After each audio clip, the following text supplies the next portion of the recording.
Welcome back to the Sleepy Poker Masterclass, Beginner to Master.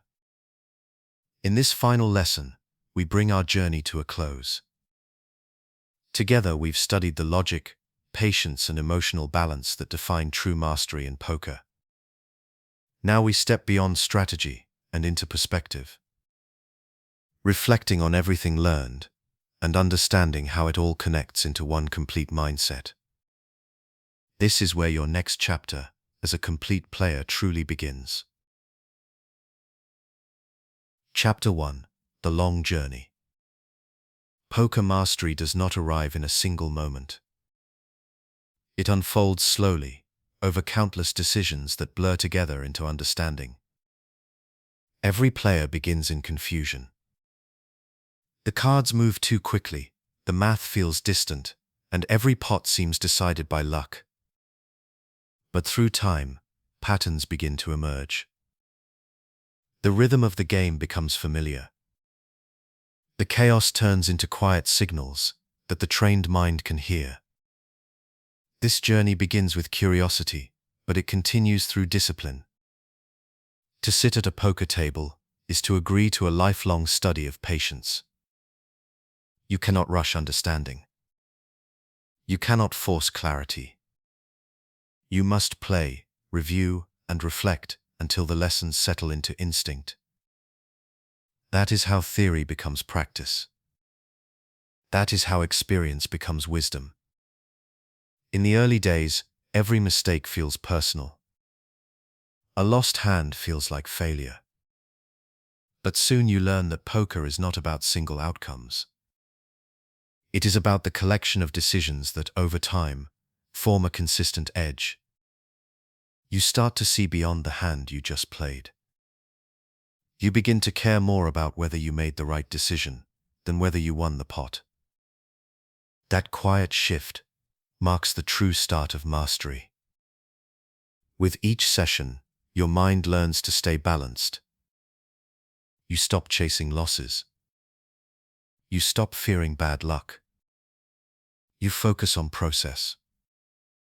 You fold when discipline tells you to fold, not when emotion gives permission. You bet because the math and logic align, not because you feel impatient. Through this repetition, poker begins to teach its deepest lesson: control of self. Every hand you play adds another small piece to the puzzle. You learn to manage your bankroll, to protect your mental state, and to observe others without judgment. You see the same faces at the table and begin to recognize how human emotion drives so many decisions. Anger, fear, pride, hope, they all sit there in plain sight.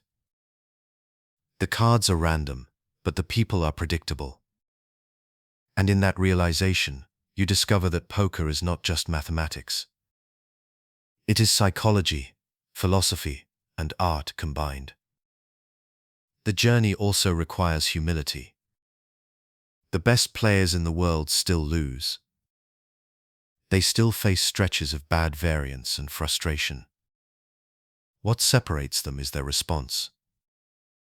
They study their mistakes, not to punish themselves, but to learn how to think better next time. They view each loss as tuition for a greater education. They understand that mastery is not perfection. It is persistence with purpose. Along this path, something remarkable happens. The game that once overwhelmed you becomes a space of calm. The noise of chips, the voices, and the tension fade into background sound. What remains is focus. Your breathing slows. Your awareness expands. The table becomes a mirror, reflecting your inner state. When you are calm, the game feels simple. When you are scattered, the game feels chaotic. And in that reflection, poker teaches you how to manage not just the table, but yourself. The long journey also transforms your view of time. You stop measuring success by the day or week. You begin to think in months, years, and lifetimes. You understand that a single hand means nothing compared to the thousands still ahead. You stop needing to win every session. You learn to trust that good decisions will lead to good outcomes over the long run. That is the patience of the professional. Over the years, your habits refine. You review hands with more honesty. You accept feedback from stronger players. You start to sense your own leaks before others notice them. Every small correction compounds. What once felt like hard work becomes routine discipline. You are not chasing results anymore. You are building reliability, the quiet consistency that separates the serious from the hopeful. Eventually, poker becomes more than a game. It becomes a form of meditation. Each hand is an exercise in awareness. Each opponent is a teacher. Each mistake is an invitation to grow. You begin to carry the calmness you feel at the table into the rest of your life. You become patient in conversation, analytical under pressure, and steady in uncertainty.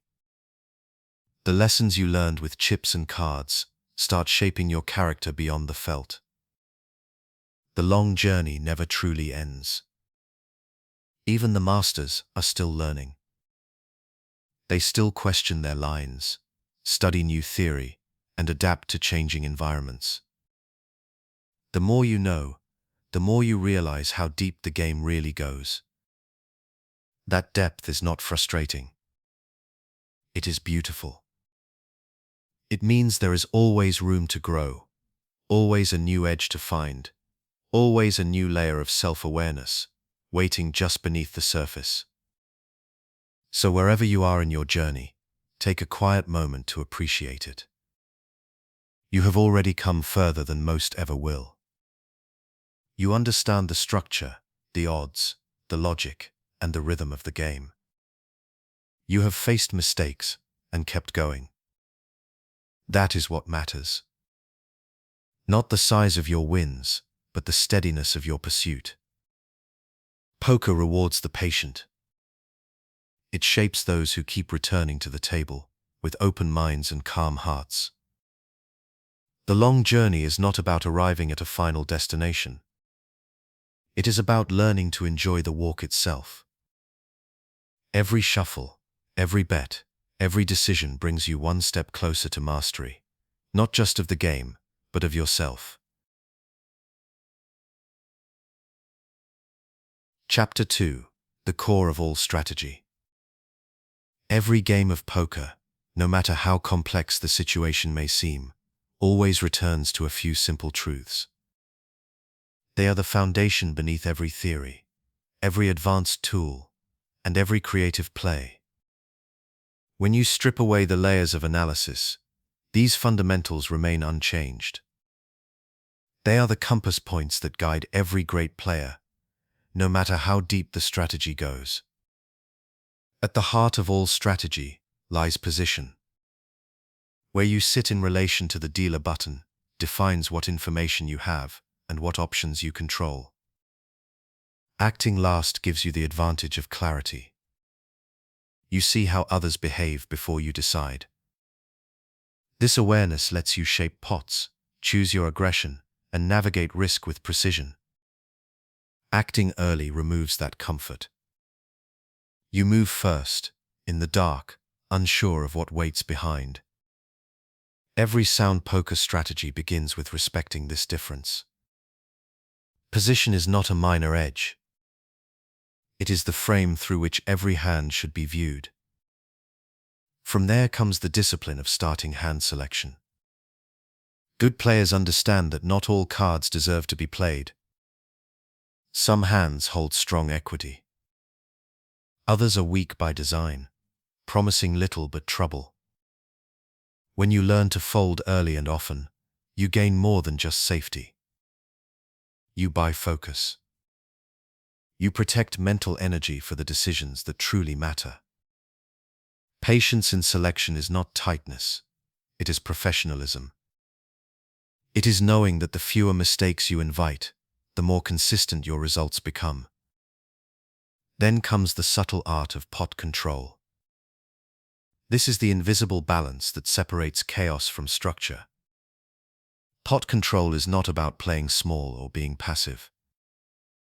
It is about managing the size of the pot relative to the strength of your hand. When you have a marginal holding, you keep the pot manageable. When you hold a monster, you allow it to grow naturally. Pot control creates rhythm. It keeps your range balanced and your emotions steady. It protects you from overcommitting when the board turns against you, and it maximizes profit when everything aligns. These three pillars, position, hand selection, and pot control, work together as the quiet engine of poker success. They appear simple on the surface, yet they hold layers of sophistication. They are not concepts you learn once and set aside.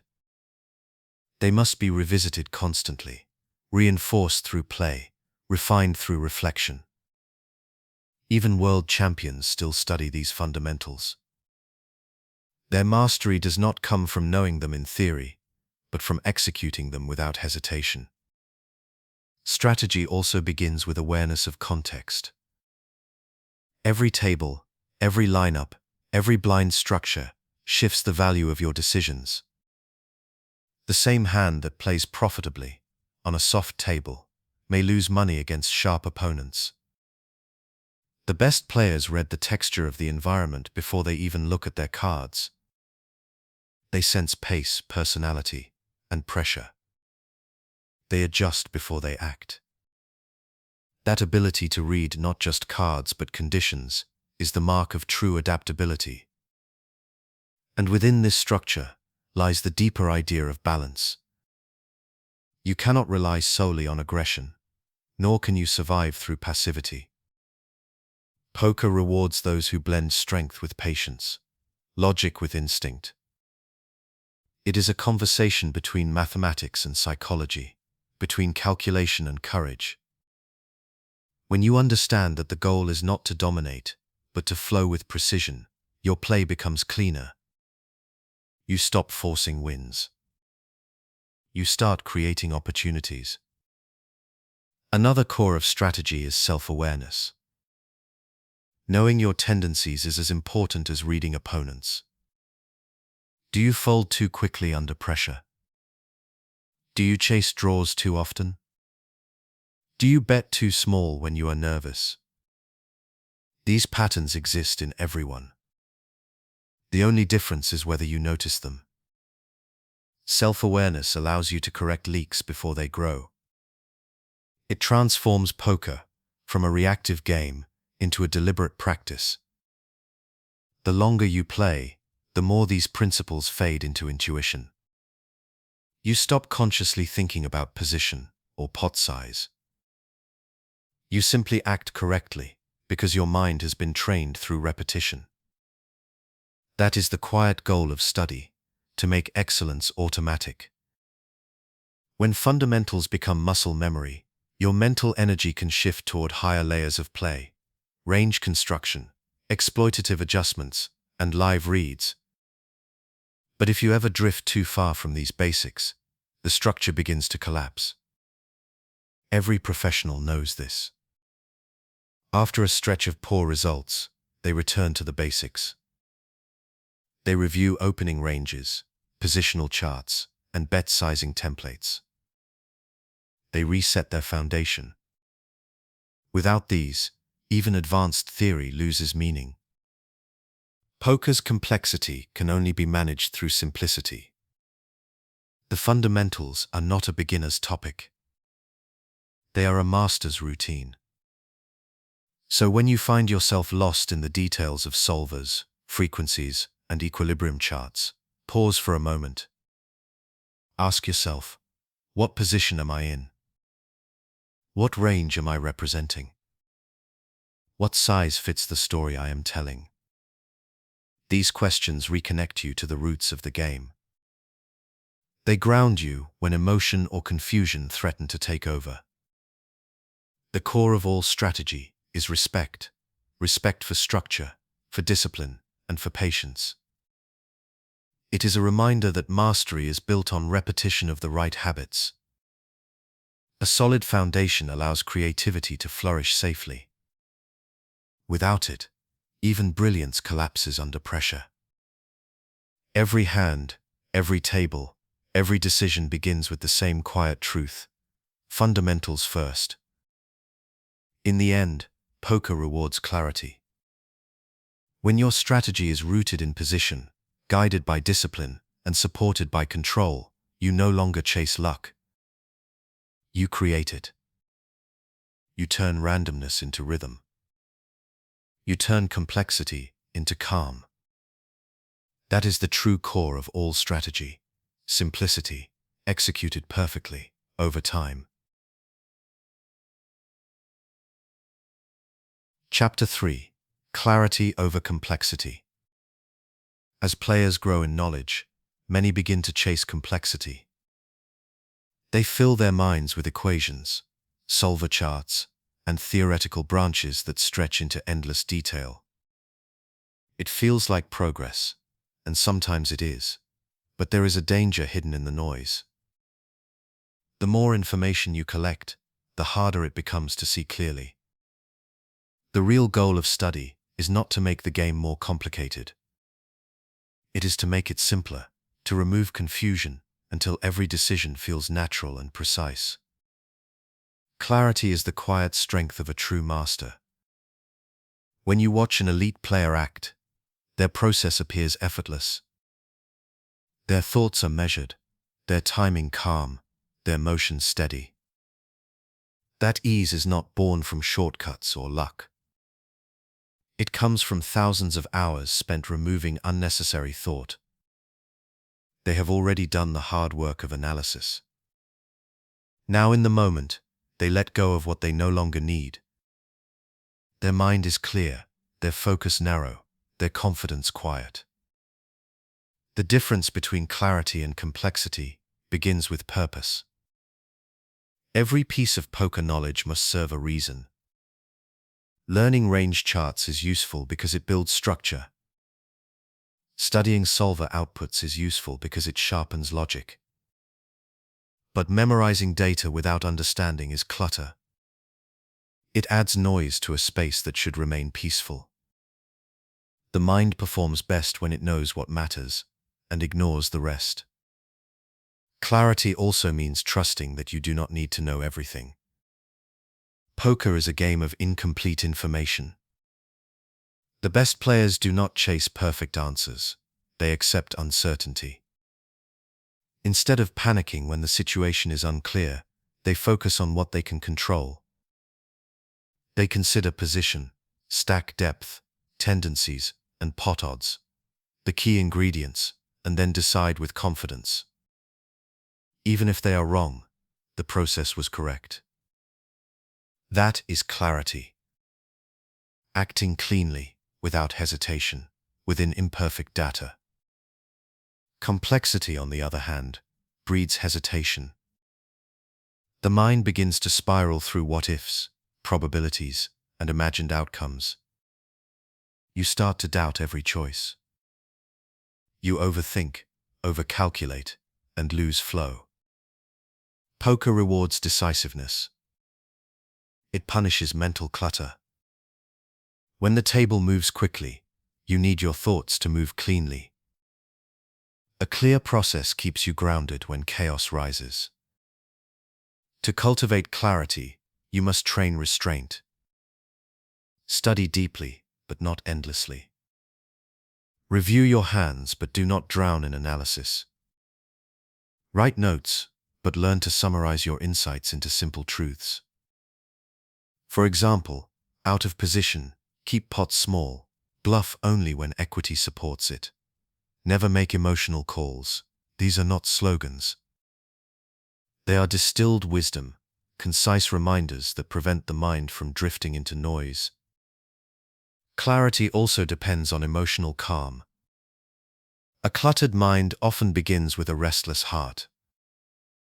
When fear or frustration enters your thoughts, clarity fades. You begin chasing certainty through calculation, trying to control what cannot be controlled. The solution is not more knowledge. It is stillness. Take a breath. Slow your rhythm. Allow the mind to clear before acting. Many of poker's worst mistakes come not from ignorance, but from haste. As you grow stronger, you may notice a paradox. The deeper your understanding, the simpler your decisions become. What once felt complex now feels obvious. The layers of theory merge into instinct. This is the natural evolution of mastery. Complexity is a stage you must pass through, not a place to remain. You study theory so you can eventually stop thinking about it. You learn details so you can forget it at the table. True expertise feels light, not heavy. Another part of clarity is honesty. You must see the game as it truly is, not as you wish it to be. Many players blind themselves with optimism or denial. They invent reasons to justify poor calls or reckless bluffs. Clarity removes that illusion. It demands truth about your hand strength, about your table image, about your emotions. It asks that you face the moment exactly as it is, without story or ego. From that truth, correct action becomes obvious. Clarity also brings freedom. When you simplify your process, you stop fearing complexity. You trust yourself to make strong decisions even in uncertain spots. You no longer freeze when faced with an unfamiliar line. You follow your structure, apply your logic, and let the results unfold. You begin to enjoy the game again. You feel present, alert, calm. That state where thought and instinct flow together is what professionals call being in rhythm. It is the quiet confidence that comes from understanding what truly matters. You will still make mistakes, of course. Everyone does. But with clarity, mistakes become information instead of frustration. You review them cleanly, extract the lesson, and move on. There is no spiral of guilt or self-doubt. There is simply improvement, one clear insight at a time. In the end, clarity is the heart of mastery. Complexity may look impressive, but clarity wins. The player who sees simply, acts decisively, and trusts their structure will always outperform the player lost in thought. Poker, like life, rewards those who can quiet the noise. When you strip away everything unnecessary, what remains is truth, position, patience, discipline, and courage. The rest is decoration. So let your study refine you, not overwhelm you. Let each concept serve a purpose, then return it to silence. The game does not need more noise. It needs clear minds making clean decisions. Clarity turns information into wisdom, and wisdom into calm. And calm, more than any theory, is what wins the long game. Chapter 4: The Discipline of Folding. Every poker player learns quickly that folding is part of the game, yet few truly master it. Folding feels like surrender. It feels like stepping back while others compete for the pot. But folding, when done with discipline and understanding, is one of the purest expressions of skill. It is not weakness. It is control. It is the art of preserving energy for when the odds favor you most. The best players in the world fold more than they play. Their strength lies not in how many pots they win, but in how few they lose unnecessarily. They understand that every chip saved is a chip earned. They recognize that poker is not a battle of ego. It is a study of patience. Each fold is a decision made in service of the long game, a quiet statement that says, "I do not need to win this hand to win overall." Folding well begins with acceptance. You will not win every pot. You are not meant to.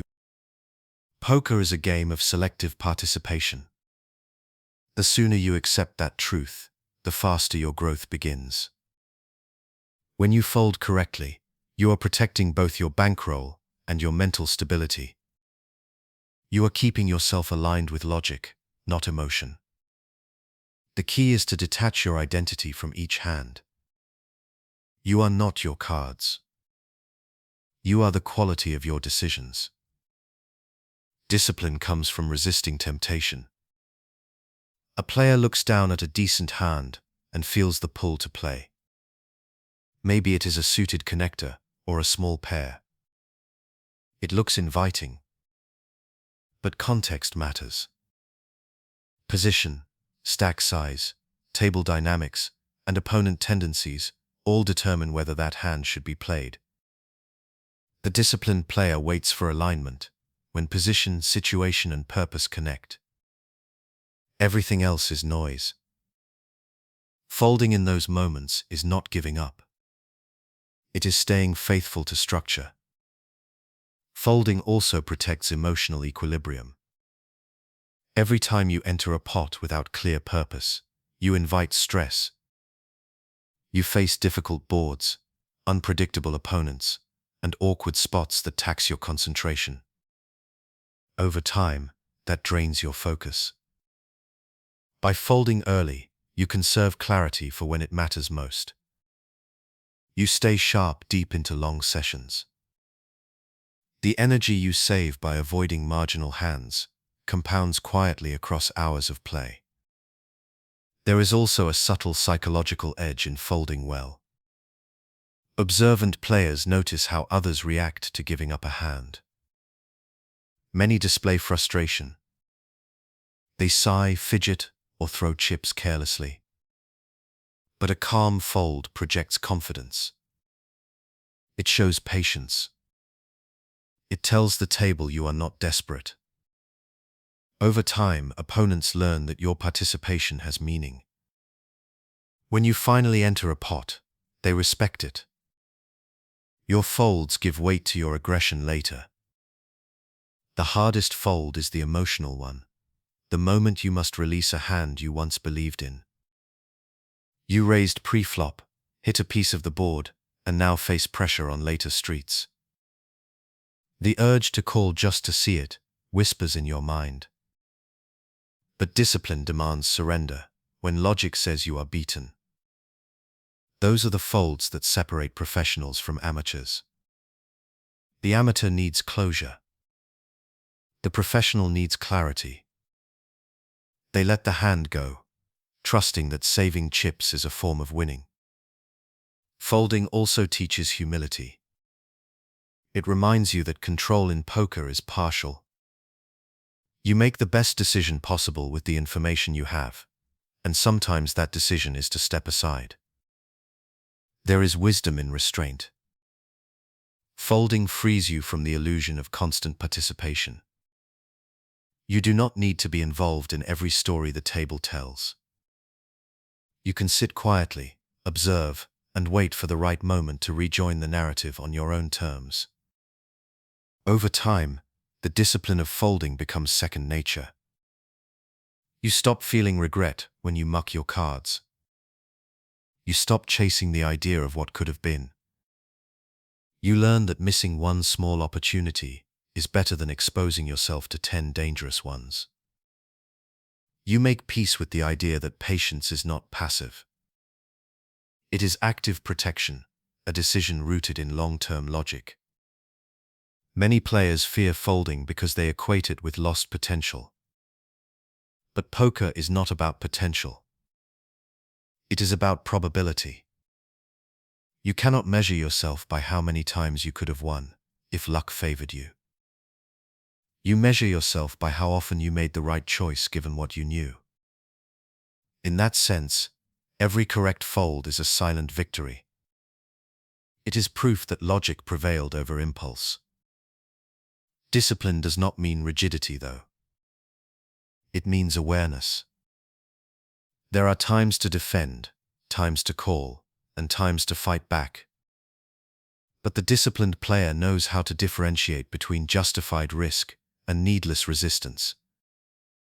They fold when odds, position, and intuition align against them. They re-engage when the advantage returns. They flow with the rhythm of the game, not against it. The more you fold correctly, the stronger you become. You feel less pressure to prove yourself. You stop trying to outplay variance. You focus on building edges where they truly exist. This mindset, cultivated over thousands of decisions, becomes your anchor in uncertainty. The discipline of folding is the unseen foundation of consistency. In the end, folding is a form of wisdom. It reflects patience, humility, and self-control. Every fold says, "I will wait for a better spot." And that quiet decision, repeated over time, builds a player who wins not through bursts of aggression, but through the steady rhythm of correct choices. The chips you do not lose will one day fund the pot that truly matters. That is the discipline of folding, the courage to step back now, so you can step forward with strength later. Chapter 5. Stillness at the table. Every poker table has its own current. The sounds of shuffling chips, quiet talk, and flickering lights all blend into a subtle rhythm. Most players move with that rhythm without realizing it. They react to every bet, every glance, every rush of adrenaline. But the true masters move differently. They slow the rhythm down. They create stillness within the noise. Their calmness becomes a weapon that shapes the energy of the entire table. Stillness does not mean silence. It means control. It is the ability to maintain composure in moments that pull others into chaos. The still player is not frozen. They are deliberate. They sit upright, but relaxed. They breathe steadily. Their focus remains contained, like a quiet pool of water that reflects everything around it. Through that calmness, they see details others miss, small timing shifts, subtle betting patterns, brief moments of uncertainty in opponents' faces. Most players chase action. They play fast when excited or nervous. Their chip movements speed up. Their breathing changes. Their focus narrows to the pot in front of them. The still player does the opposite. They slow down. They create space between stimulus and response. That space is where sound decisions live. The longer you can hold it, the more clearly you can see. Stillness also prevents emotional leaks. When you lose a big hand, the impulse to react is strong. You might feel the urge to call quickly next time, or to push back out of frustration. But stillness turns those impulses into awareness. You notice the feeling rise, acknowledge it, and let it pass.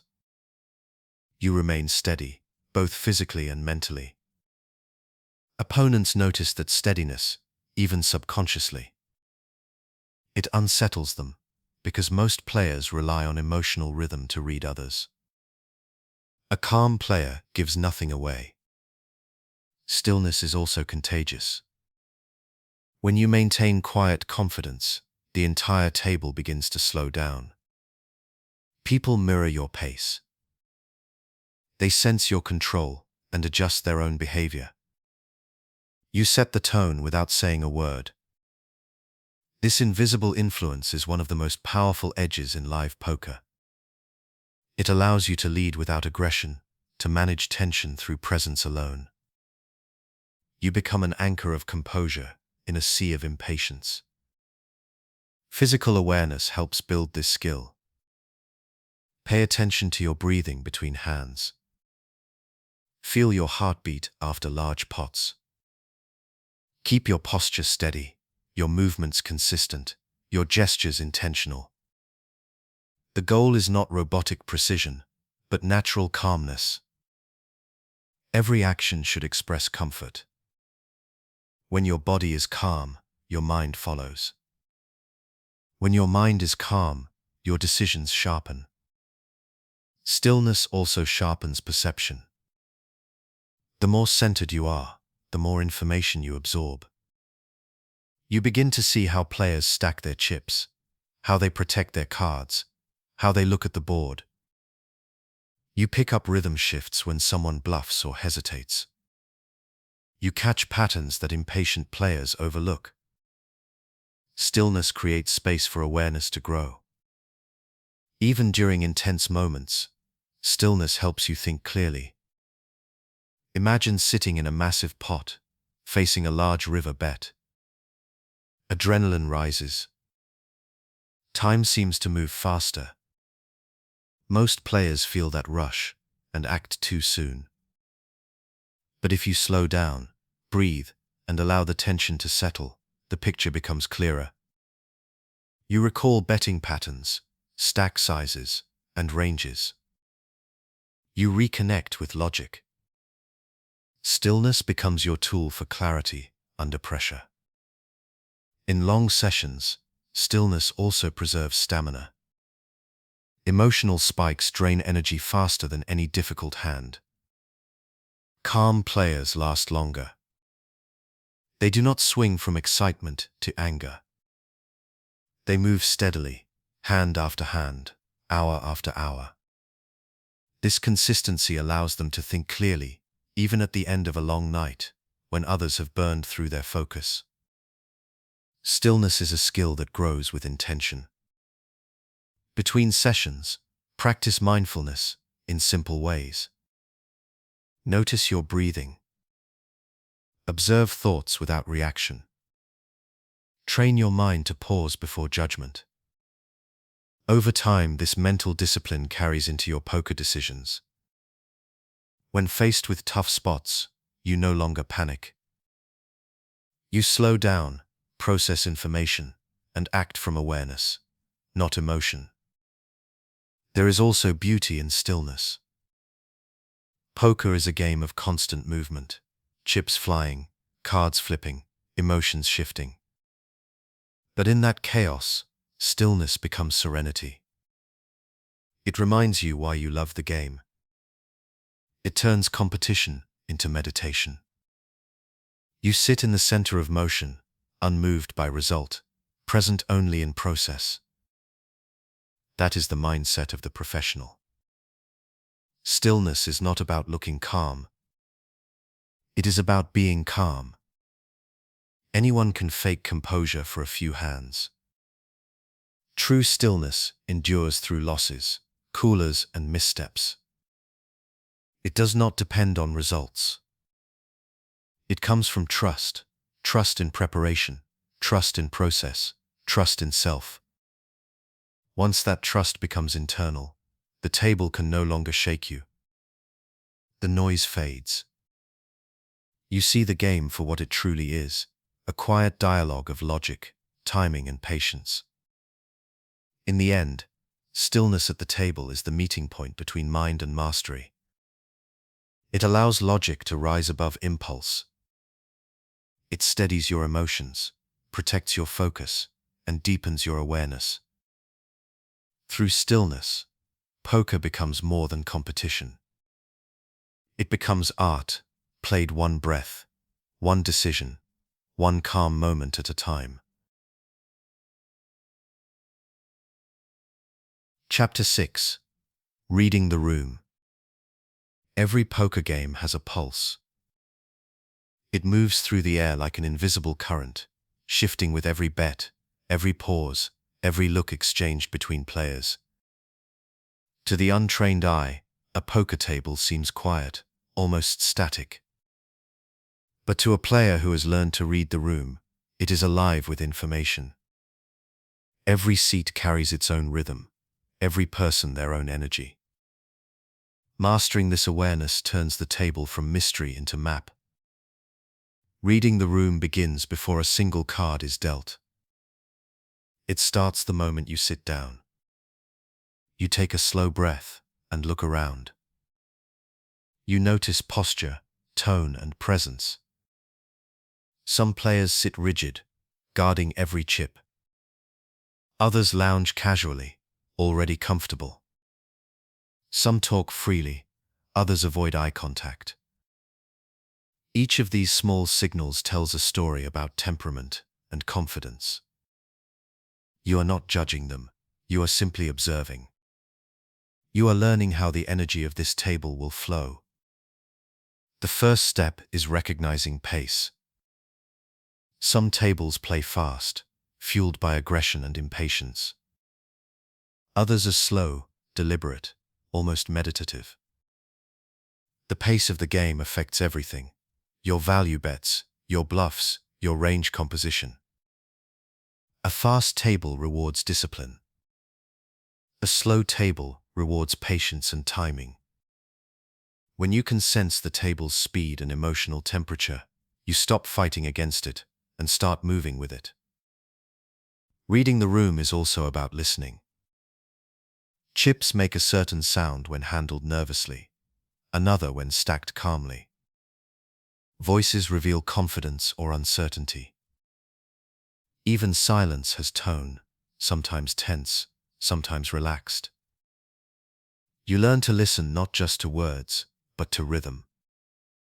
A player who always talks when strong, or falls silent when bluffing, teaches you more than any chart ever could. Beyond individuals, there is a group energy, the atmosphere created by all players combined. When everyone is cautious, aggression gains power. When everyone is loose, patience becomes your weapon. Skilled players adjust dynamically. They do not play their cards alone. They play the emotional fabric of the table. They understand that poker is not just math, but environment. They use that environment to shape decisions that feel effortless to others. Awareness also includes subtle social observation. Who commands attention? Who seems ignored? Who defends their blinds too often? Who folds too easily to pressure? These patterns emerge over time. They are not about memorizing tells. They are about feeling the flow of tendencies, how each personality interacts with the others. When you understand these interactions, you can see where power naturally shifts from hand to hand.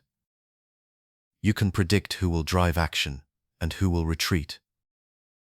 Reading the room is not manipulation. It is empathy. It is learning to sense tension, comfort, and frustration in real time. When you notice someone becoming tired, tilted, or impatient, you gain quiet leverage. You can choose when to engage and when to give them space.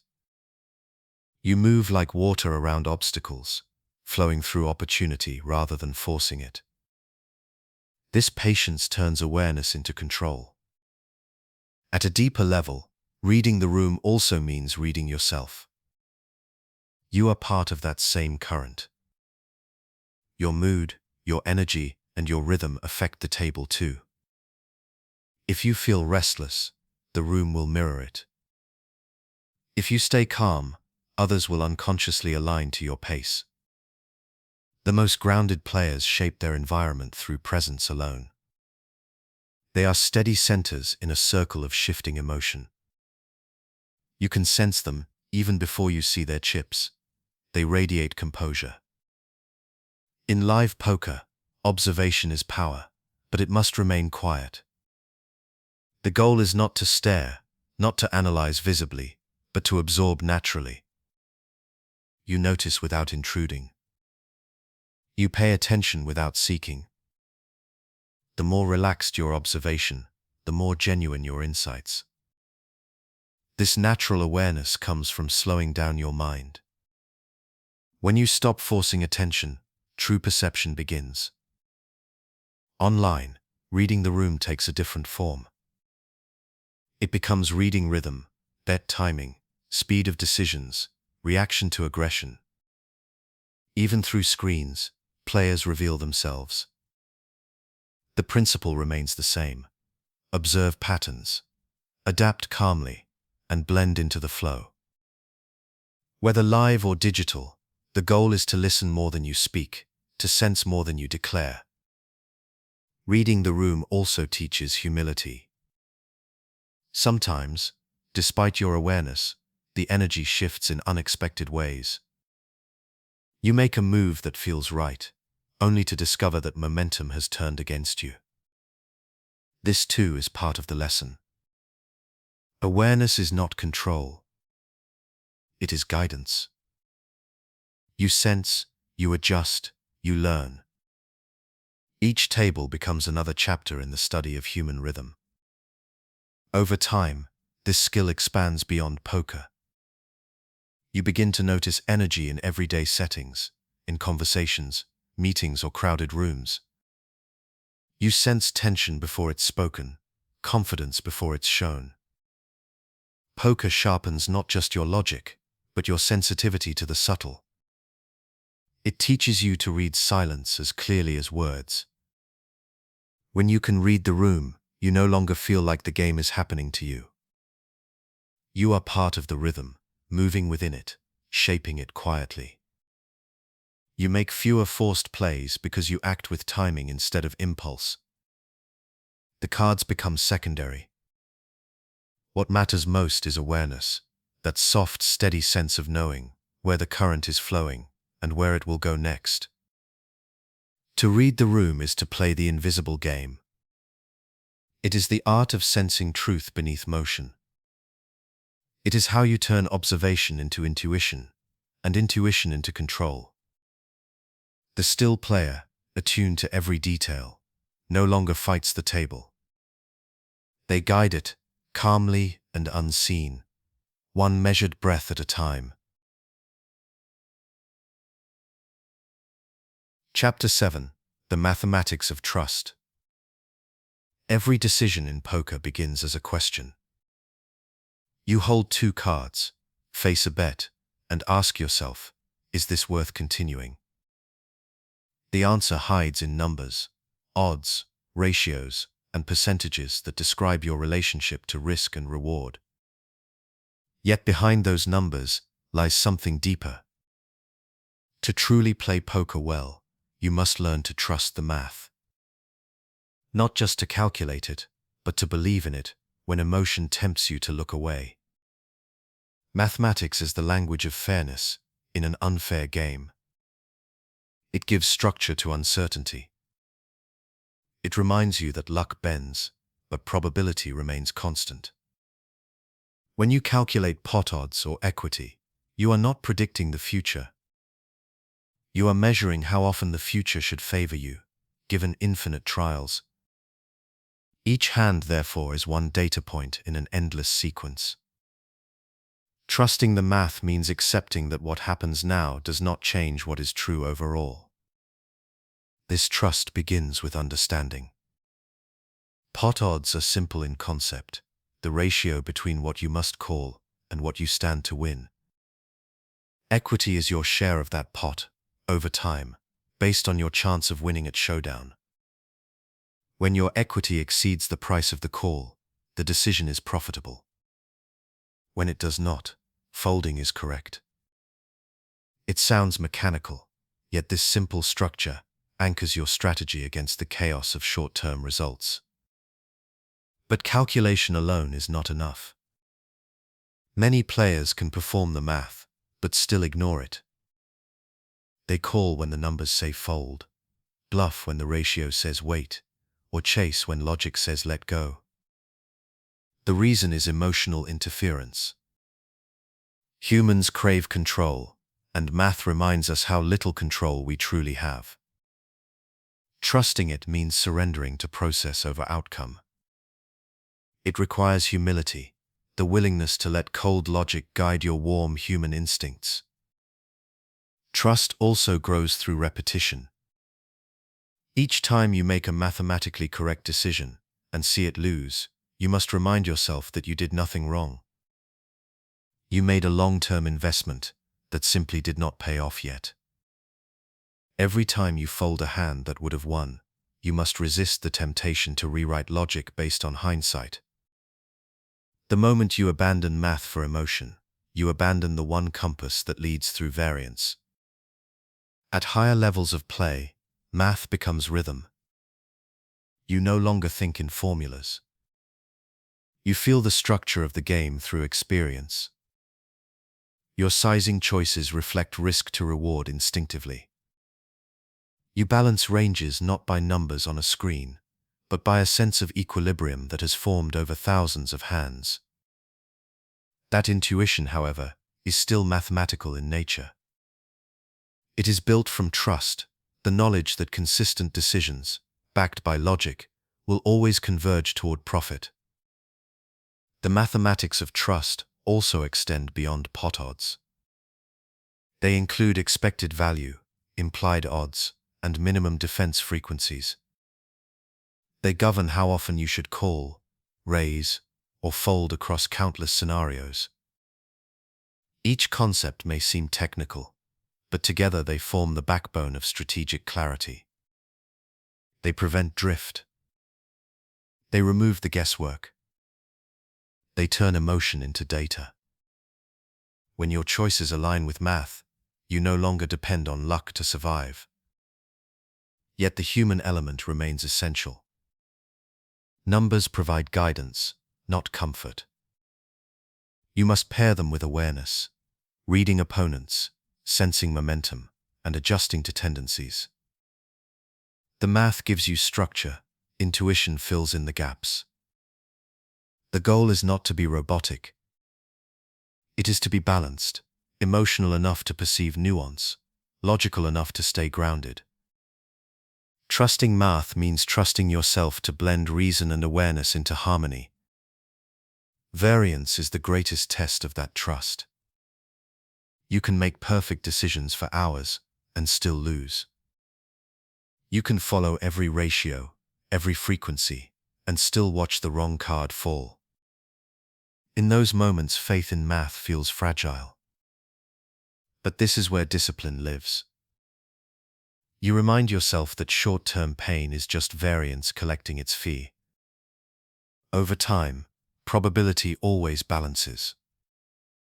The players who remain consistent outlast the noise. The players who doubt their process collapse under it. When you internalize this truth, the emotional weight of poker lightens. You stop chasing wins. You focus on decisions. Each hand becomes a puzzle of numbers and tendencies. Each action becomes an investment in the long term. You start to see beauty in the balance, how every bet size, every call, every fold fits within a grand equation that rewards clarity over chaos. Trust in math also teaches integrity. It keeps you honest. It prevents rationalization after mistakes. It holds you accountable when emotions try to rewrite logic. You cannot argue with numbers. You can only follow them, learn from them, or ignore them at your own cost. That humility builds character, both at the table and beyond. It teaches patience, detachment, and faith in long-term truth. In the end, poker is not about predicting cards. It is about aligning with probability, again and again, until time reveals the pattern. The math does not care about your luck, your mood, or your fears.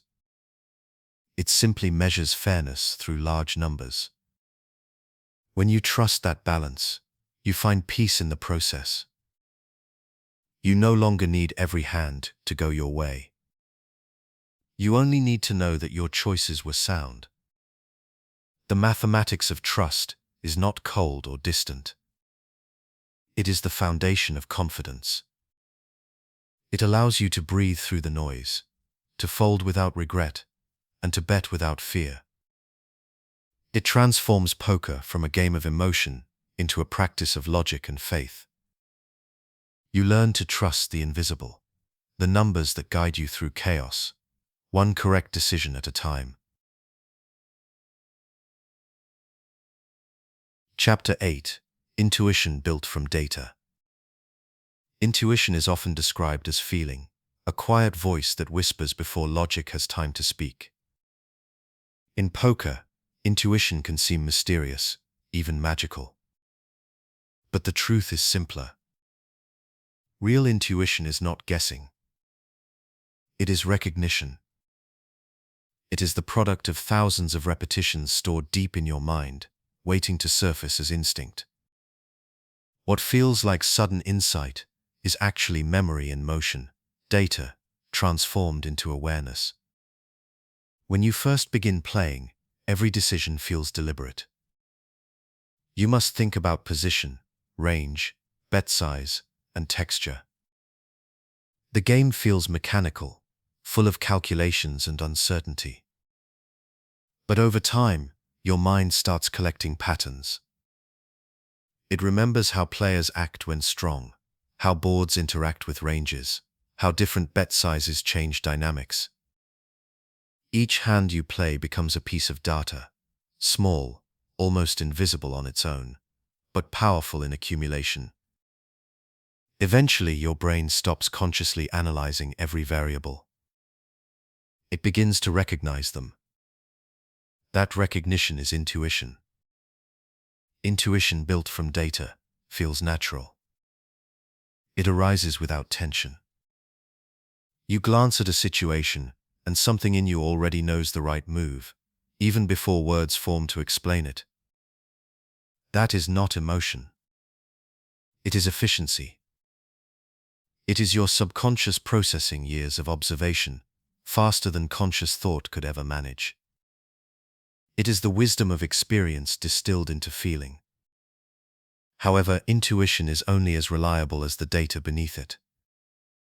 Poor habits create misleading instincts. If you have spent years reacting emotionally, your intuition will reflect emotion. If you have studied deliberately and reviewed honestly, your intuition will reflect truth. That is why disciplined study matters so much.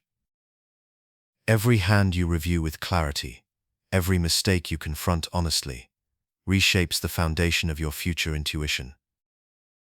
You are training the quiet voice inside you to speak with reason, not fear. Building this kind of intuition takes time and patience. It cannot be rushed. It grows naturally through exposure and reflection. The more you play and review, the more accurate your pattern recognition becomes. Over time, concepts like equity, range advantage, and exploitative play shift from theory into instinct. You stop forcing logic into every spot, because logic already lives within your perception. You act cleanly, with confidence born not from impulse but from deep familiarity. Intuition also thrives when paired with awareness. It does not replace analysis, it complements it.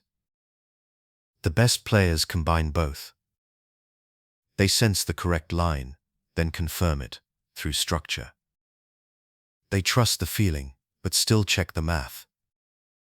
In doing so, they build a complete decision-making system. Logic guiding instinct, instinct sharpening logic. When these two forces work together, poker feels smooth, effortless, and almost meditative. The process begins with observation. Watch how hands unfold, even when you are not involved. Notice patterns in bet sizing, timing, and posture. Observe how players react under stress. Each detail becomes a data point stored quietly in memory. Over time, your mind organizes these fragments into a map of probabilities and tendencies. Later, when a similar situation arises, your intuition retrieves that pattern instantly. You just know, because you have seen it before. The key is to protect intuition from ego. True instinct is calm, not loud. It is subtle, not dramatic. When you feel an emotional surge, a strong urge to call out of pride, or to bluff out of frustration, that is not intuition. That is emotion wearing a disguise. Real intuition feels quiet and steady. It does not demand attention, it simply offers guidance.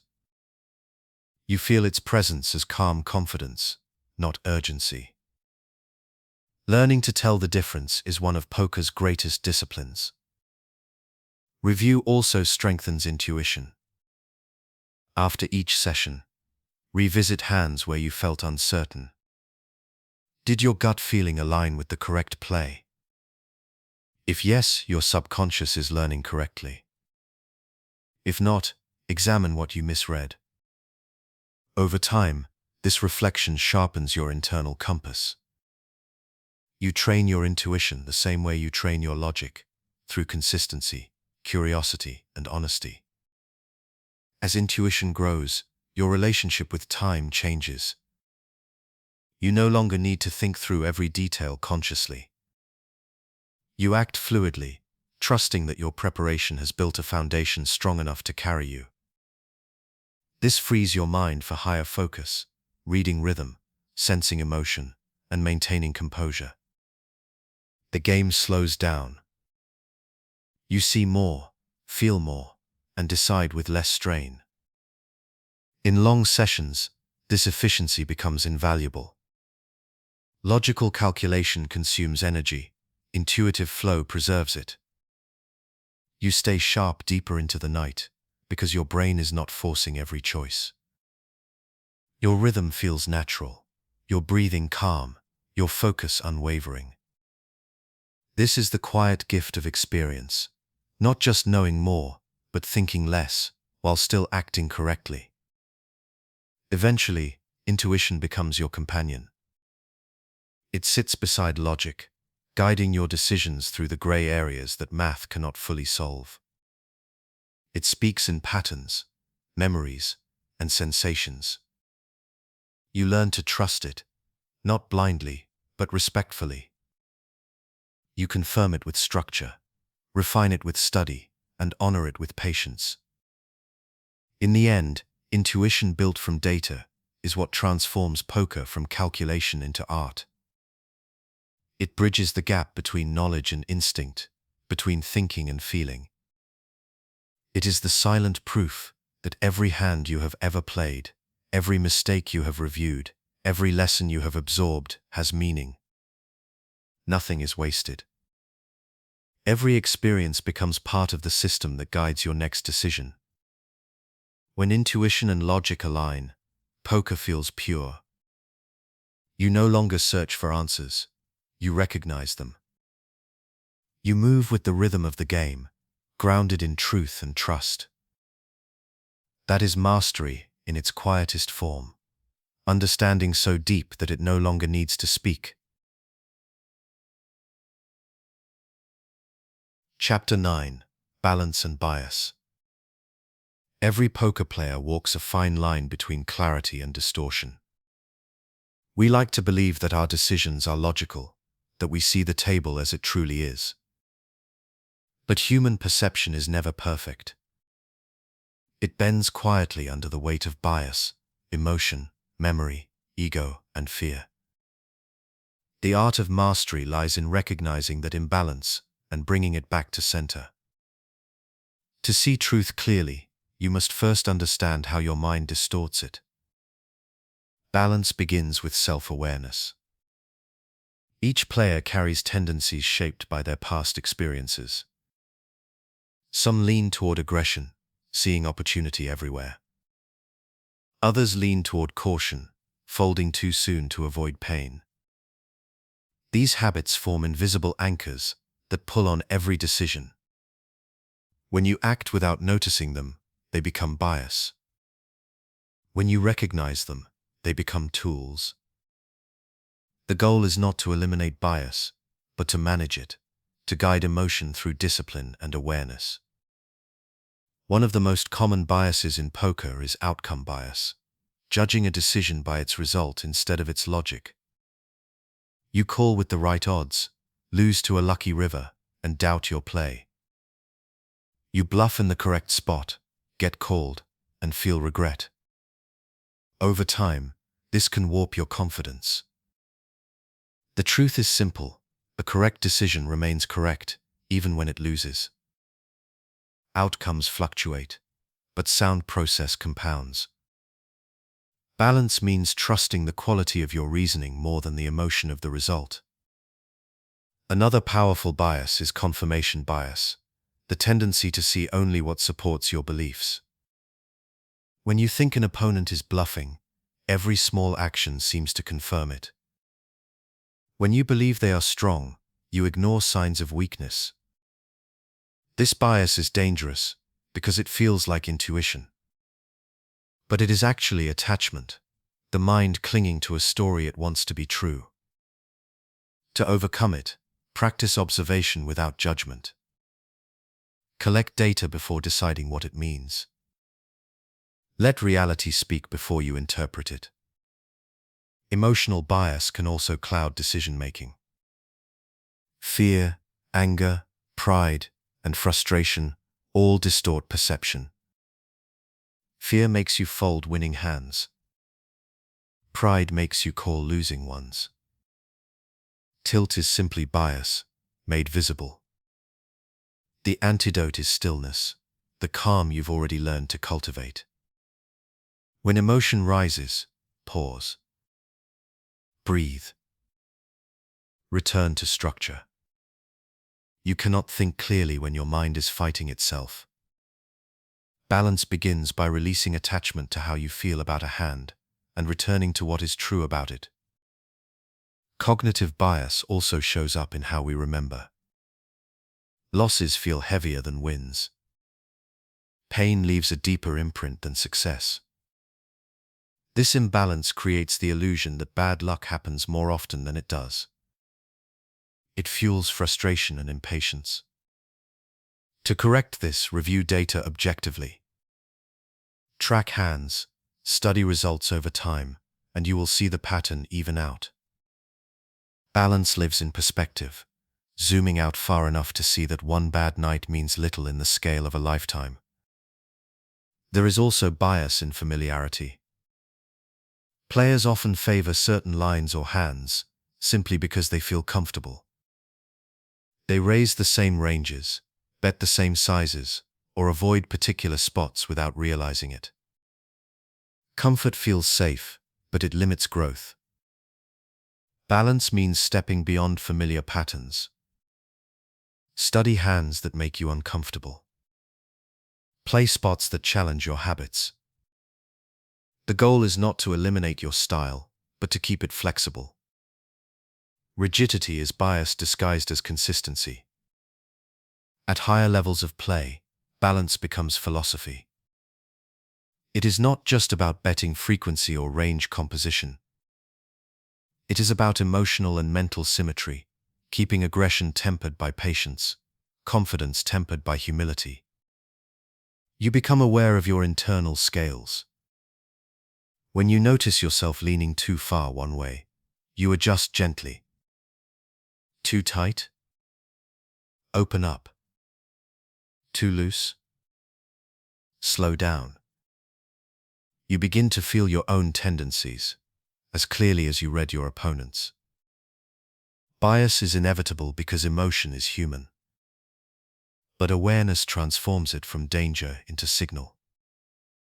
Each time you notice bias rising, it becomes an opportunity to return to center. This practice builds consistency. The goal is not perfect neutrality, it is controlled motion. You sway, but never lose your footing. Balance also shapes how you view others. Every player has biases too. Some overvalue strength, others overrate deception. When you recognize their imbalances, you can exploit them gently. You can nudge them toward mistakes without aggression. Balance, therefore, is both protection and weapon. It keeps you stable while others tilt.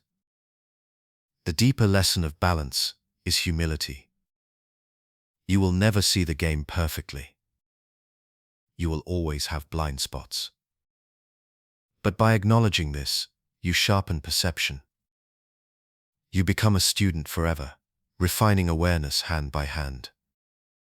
In doing so, you find peace in imperfection.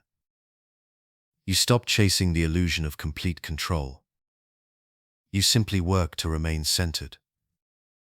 When your mind is balanced, poker feels lighter. You stop reacting to outcomes. You stop arguing with variance. You begin to play in harmony with the flow of the game, adjusting naturally as the environment shifts. Your focus expands beyond winning pots. It turns toward making correct decisions, staying calm, and letting the math and rhythm guide you. In the end, balance is mastery in motion. It is the quiet dance between logic and emotion, intuition and discipline. Bias will always exist, but it no longer rules you. You see it rise, acknowledge it, and let it pass. That awareness turns chaos into clarity. And in that clarity, poker becomes what it was always meant to be, a mirror, reflecting not just your skill, but your ability to stay steady within the storm. Chapter 10: The Emotional Economy. Every player at the poker table manages two forms of currency, chips and emotion. The first is visible, stacked neatly in front of them. The second is invisible, but far more powerful. The way you manage your emotions determines how long your chips last, how clearly you think, and how confidently you act. This is the emotional economy of poker, the quiet system that governs your energy, focus, and decision quality over time. In the early stages of learning, players think primarily about money. They track wins and losses in numbers, believing that the financial outcome defines success. But as you grow more experienced, you begin to realize that emotional control is worth more than any chip stack. Your mind is your true bankroll. When it remains stable, your play remains consistent. When it swings wildly, no amount of technical knowledge can save you. Every decision you make costs emotional energy. Each loss, each bad beat, each long grind, slowly drains your reserves. Just as you would not risk your entire stack on a weak hand, you should not spend emotional energy recklessly. The professionals who endure year after year are those who understand conservation. They know when to engage and when to step back. They protect their focus the way others protect their bankroll. The emotional economy begins with awareness. You must learn to recognize your emotional balance in real time. Notice when frustration rises, when fatigue dulls your focus, when excitement speeds up your play. These are signals, not weaknesses. They are the mind's way of warning you that your emotional reserves are being spent too quickly. When you feel those signs, pause. Breathe. Take a short walk. Reset before the next hand. Protect your balance before tilt begins to grow. Tilt is emotional debt. It happens when you spend more emotion than you can afford. You chase losses, overplay marginal hands, or push aggression just to feel in control. In those moments, you are not playing the game, you are trying to heal through it. The solution is simple but difficult. Stop spending. Fold. Step away. Regain stability before returning. The emotional economy rewards patience. The longer you preserve your clarity, the more profit you earn over time. Just like bankroll management, emotional management requires limits. Decide before each session what kind of stress you are willing to absorb. Know your thresholds, how many hours you can play before focus fades, how many buy-ins you can lose before objectivity slips. Protect those limits firmly. Every player reaches their breaking point eventually, but professionals reach it less often because they know when to stop before collapse. In the emotional economy, calm is compound interest. Every moment of patience, every deep breath before a tough call, every polite reaction to a bad beat adds to your long-term balance. Over time, that balance becomes emotional wealth, resilience, that protects you through inevitable downswings. When you cultivate this steadiness, the game becomes smoother. The highs and lows still come, but they no longer control you. You move through them like a steady current. Energy management is also part of emotional balance. Focus is a finite resource. You cannot maintain peak awareness forever. Professional players schedule breaks, manage rest, and care for their physical well-being because they understand that fatigue breeds emotional leaks. A tired mind reacts poorly. It misreads situations, overestimates threats, and underestimates value. Protecting your body protects your clarity. The two are inseparable. Emotional control also extends to celebration. Just as you must not spiral downward after loss, you must not float upward after victory. Excitement can be as dangerous as anger. When you win several pots in a row, your brain releases reward chemicals that encourage overconfidence. You loosen your ranges, underestimate opponents, and take unnecessary risks. True discipline means staying level through both success and setback. The goal is equilibrium, not euphoria. Managing your emotional economy also means managing relationships at the table. Respect keeps the environment calm. Arguing, mocking, or celebrating at others' expense drains the room's collective energy and feeds tension. When you remain polite and measured, even under pressure, you conserve that energy. You create a pocket of stillness around yourself that shields you from emotional turbulence. Over time, you begin to see emotions not as distractions but as signals. Frustration means your expectations are misaligned with reality. Fear means you have overexposed yourself to risk.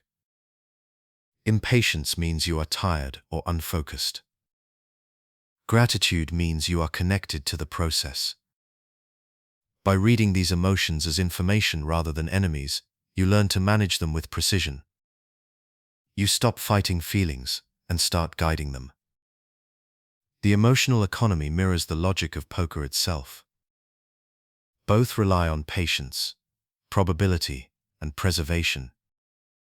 You cannot win every hand, but you can manage every reaction. You cannot control variance, but you can control energy. Each time you choose calm over impulse, you save something valuable, not just chips, but mental strength for the hands that truly matter. At its highest level, emotional management becomes a form of mastery. You play not just against opponents, but alongside them in rhythm. You do not mirror their anger or excitement. You observe it, understand it, and remain centered. Your calm becomes your shield, your clarity, your edge. Others tilt around you while you stay still in the storm. In the end, the emotional economy is not about suppressing feeling. It is about balance, spending wisely, saving intentionally, and investing in peace of mind. The player who manages emotion as carefully as money will always outlast the one who chases both. Poker rewards clarity, and clarity grows only in the mind that stays calm, steady, and rich in patience. Chapter 11. The Flow of Decision-Making. Every decision in poker is a small story, a beginning, a middle, and an end. It begins with observation, moves through interpretation, and ends with choice. Some stories are quick, decided in seconds. Others unfold slowly, across multiple streets, each action revealing a new chapter of information. To master poker is to master this flow, the ability to move through decision-making with patience, clarity, and rhythm. Most players treat decisions as isolated moments. They focus on the single choice in front of them, without considering how it connects to the rest of the hand. But great players see the entire sequence. They understand that each action builds on the last. The raise on the flop sets up the bet on the turn. The check on the river tells a story written by all that came before. This continuity turns random choices into coherent plans. Every move becomes part of a design. The flow of decision-making begins with awareness. You start by gathering information, position, stack depth, tendencies, and texture. You watch how opponents behave and how the board interacts with their likely ranges. This is the foundation stage, where you build a mental framework. It is quiet, analytical, and deliberate. But once the decision arrives, awareness must shift into action. You cannot linger too long in calculation. The flow depends on timing, the ability to move smoothly from analysis to commitment. After the decision, reflection follows. You ask yourself whether the process was clear, not whether the outcome was favorable. Did you act with logic or with emotion? Did your plan remain consistent? This gentle review closes the loop, turning each hand into practice for the next. Over time, these loops connect: awareness, action, reflection, forming an unbroken cycle of learning. That is the rhythm of mastery. To stay in flow, you must reduce friction. Friction comes from doubt, hesitation, and internal conflict. When your mind is crowded with second-guessing, decisions lose sharpness. The best players streamline their process. They rely on structure to remove clutter. They know what hands to open, what sizes to use, what ranges to defend. Within that structure, they adapt freely. This balance routine with flexibility allows thought to move cleanly. The mind does not stall, it glides. Clarity also depends on pace. Some players act too quickly, mistaking speed for confidence. Others act too slowly, mistaking hesitation for care. True flow exists between the two. You move with patience, but without pause. Each step feels natural because it aligns with preparation. Flow is not forced. It arises when your knowledge and experience meet the present moment perfectly. You stop thinking about the game and start living it. Emotion disrupts flow when left unchecked. Frustration tightens your thinking. Fear rushes your choices. Excitement clouds your logic. To maintain rhythm, you must remain emotionally neutral. This does not mean suppressing feeling, it means staying aware of it, without letting it steer you. When emotion arises, let it pass through you, like wind through an open room. The quieter your mind, the smoother your decisions. Flow also requires trust. Once you commit to an action, let it go. Do not linger on what might have been. The moment you second-guess, your rhythm breaks. The game moves forward, but your focus stays behind. The professionals understand that poker is a continuous stream. Each hand ends, the next begins, and clarity resets with every deal. Trusting yourself allows the current to carry you, instead of resisting it. One of the secrets to strong decision flow is simplification. When faced with complex situations, reduce them to essentials. What range do I represent?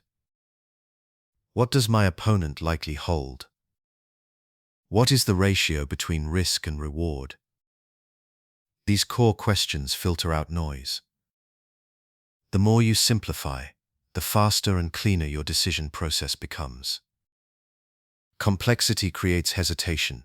Simplicity builds rhythm. Preparation is what makes flow possible. Study between sessions is what allows your mind to move freely during play. When you review ranges, analyze frequencies, and practice scenarios, you are building mental automation.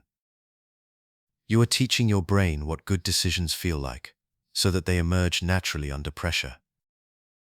Flow during play is earned through discipline outside of it. Reflection keeps the system honest. After a session, revisit moments where your rhythm broke. Did you hesitate in spots that should have felt routine? Did fatigue make small choices feel heavy? These reflections are gentle tuning. They strengthen the next session's flow. You learn to recognize friction sooner and to recover faster when your rhythm slips. Over time, decision-making becomes less about thinking and more about being present. The flow of decision-making is not rigid. It breathes. It changes tempo as games evolve. Sometimes you must slow down, analyze deeply, and reset your rhythm. Other times, you act quickly, trusting instinct built from repetition. The goal is not perfect speed, but harmony, the feeling that each decision arrives at exactly the right moment. This harmony keeps your emotions steady and your logic sharp. When you master this flow, poker begins to feel peaceful. The noise of uncertainty fades. You are no longer rushing to keep up with the game. You are part of it. The cards, the chips, and your thoughts move together in quiet rhythm. You no longer struggle for control, because control has already become part of your process. You think clearly, act calmly, and reflect wisely. In the end, the flow of decision-making is the essence of mastery, a seamless dialogue between mind and moment. It is the balance of knowledge and instinct, preparation and presence. When you find that flow, poker becomes less about results and more about rhythm. Each decision, win or lose, becomes part of something greater, the steady, mindful practice of perfecting your process one hand at a time. Chapter 12. Adapting to Chaos. Poker is a game of order built inside chaos. Every decision you make is surrounded by uncertainty, cards unseen, players unpredictable, luck ungoverned. Even the best strategies bend under pressure. The structure you build through study meets the wildness of reality at every turn. Mastery is not about removing chaos. It is about learning to move through it with balance, calm, and adaptability. Chaos begins the moment the cards are dealt. Randomness defines the game's beauty and its challenge. You cannot control the shuffle, the turn of the river, or the tilt of another player's emotions. What you can control is your response. You can learn to stay grounded when variance spikes, when logic fails to predict the outcome, when the unpredictable shatters your plans. This composure is what separates students of poker from its masters. Adaptation starts with acceptance. The sooner you stop resisting the nature of chaos, the more power you gain over it. Many players waste energy fighting what cannot be tamed: bad beats, cold decks, losing streaks. But every game, every session, is full of noise. When you stop expecting control, you start creating strategy. Adaptation means turning chaos into information. Each wave of uncertainty teaches you how to ride instead of drown. To adapt well, you must stay flexible. The rigid player breaks under pressure. The flexible player bends, observes, and reshapes. Strategy is not a fixed plan, it is a living system. It must evolve as conditions change. Table dynamics, stack depths, and player tendencies shift constantly. What worked an hour ago may now be dangerous. The adaptable mind updates quickly. It asks, what is true now, instead of clinging to what was true before. Flexibility begins with observation. You notice when the table speeds up or slows down, when aggression rises or patience returns. You see who is emotionally stable and who is unraveling. You adjust your ranges and rhythm accordingly. Against chaos, awareness is armor.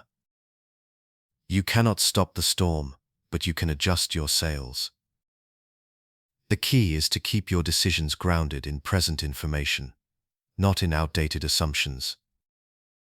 Emotional adaptability is equally vital. When the game turns against you, frustration can cloud judgment. When you run hot, confidence can become recklessness. Both are forms of chaos disguised as momentum. The adaptable player does not attach identity to outcomes. They neither inflate in success nor collapse in failure. They flow through both states with quiet steadiness, always returning to center. Emotional balance is the anchor that holds steady in shifting tides. Adaptation also means knowing when to shift gears strategically. There are moments to tighten up and moments to open wide. Times to attack and times to retreat. The best players feel this rhythm intuitively. They sense when the table's energy favors risk and when it rewards patience. They are not guessing, they are responding. They have learned to read the pattern of unpredictability and to find timing within it. This ability turns chaos into art. Mathematics still guides adaptation. Even in unpredictable games, the laws of probability remain steady. When everything feels unstable, return to the numbers. Pot odds, equity, and position never lose their grounding power. They are the constants in an ever-changing environment. When emotion rises and logic wavers, these calculations recenter your thinking. They give you a stable frame from which to adapt safely. Adaptation also thrives in humility. No player sees everything. No plan survives every hand. The moment you believe you have mastered the game, chaos reminds you who is truly in charge. Each hand, each opponent, each session brings a new pattern to decode. The best players stay curious. They watch, learn, and adjust. They treat chaos not as a threat, but as a teacher, an endless source of new data and new perspective. Sometimes the correct adaptation is to do nothing. When the table grows volatile, when others chase variance and emotion takes over, your best move is stillness. Let the chaos consume itself. Wait for the noise to settle. Like a calm lake after a storm, opportunity always returns once the surface clears. Patience in turbulence is one of the highest forms of discipline. Adaptation extends beyond hands and sessions. It shapes how you grow as a player. The strategies that worked for you months ago may no longer serve you. Your edge must evolve with the field. The game changes. Players study. Technology advances. Adaptation requires lifelong learning. You study new theory, test new lines, and review data with humility. The willingness to evolve keeps you relevant in an environment defined by change. In the end, chaos is not your enemy. It is the stage on which all mastery is performed. Without it, poker would be predictable, mechanical, and lifeless. Chaos is what makes the game human, full of risk, hope, and discovery. To adapt within it is to dance with uncertainty, to find rhythm where others find noise. When you accept chaos, you stop fearing it. You begin to see beauty in the randomness. You realize that every hand, win or lose, is a chance to practice resilience. The adaptable player walks through storms with steady breath and open eyes. They trust the process, adjust the plan, and remain calm in the swirl of change. That calm, that clarity, that ability to breathe inside the unknown, that is the quiet definition of mastery. Chapter 13. Aggression without anger. Aggression is one of the most powerful forces in poker. It drives momentum, applies pressure, and creates opportunity. Yet when used carelessly, it becomes destructive. Many players confuse aggression with emotion. They raise out of frustration, bluff out of pride, or shove out of fear. True aggression has nothing to do with anger. It is not rage, nor rebellion, nor defiance. It is controlled intention, action, guided by clarity, not impulse. Aggression in poker is about ownership of space. When you bet or raise, you take initiative. You shape the hand instead of being shaped by it. You force opponents to react to your rhythm. This is the essence of strategic control. But the moment anger enters that action, control vanishes. Anger narrows perception. It clouds timing and distorts judgment. The calm player uses aggression as a tool. The angry player becomes its victim. Controlled aggression begins with purpose. Every bet must mean something. You are either extracting value, protecting equity, or creating fold equity. These are your three pillars. Anything outside of that is noise. When you act aggressively, ask yourself, what is my goal? If the answer is to punish, to get even, or to prove a point, step back. That is anger wearing strategy's mask. But if the answer is clarity, to pressure an unbalanced range, to build a pot with strength, or to deny equity, then your aggression is pure. The best players understand that aggression and patience coexist. They are not opposites. The power to attack comes from the discipline to wait. When you choose your moments carefully, your aggression becomes sharper. You conserve emotional energy for the right spots. You raise not often, but precisely. The precision is what makes your opponents uncomfortable. They cannot read randomness. They can only fear timing. Emotion-driven aggression, on the other hand, burns quickly. You lose control of pace. You bet too large, too often, without purpose. You feed variance instead of managing it. The table senses the shift. Your breathing changes. Your hands move faster. Your chips hit the felt harder. Opponents feel your frustration and use it against you.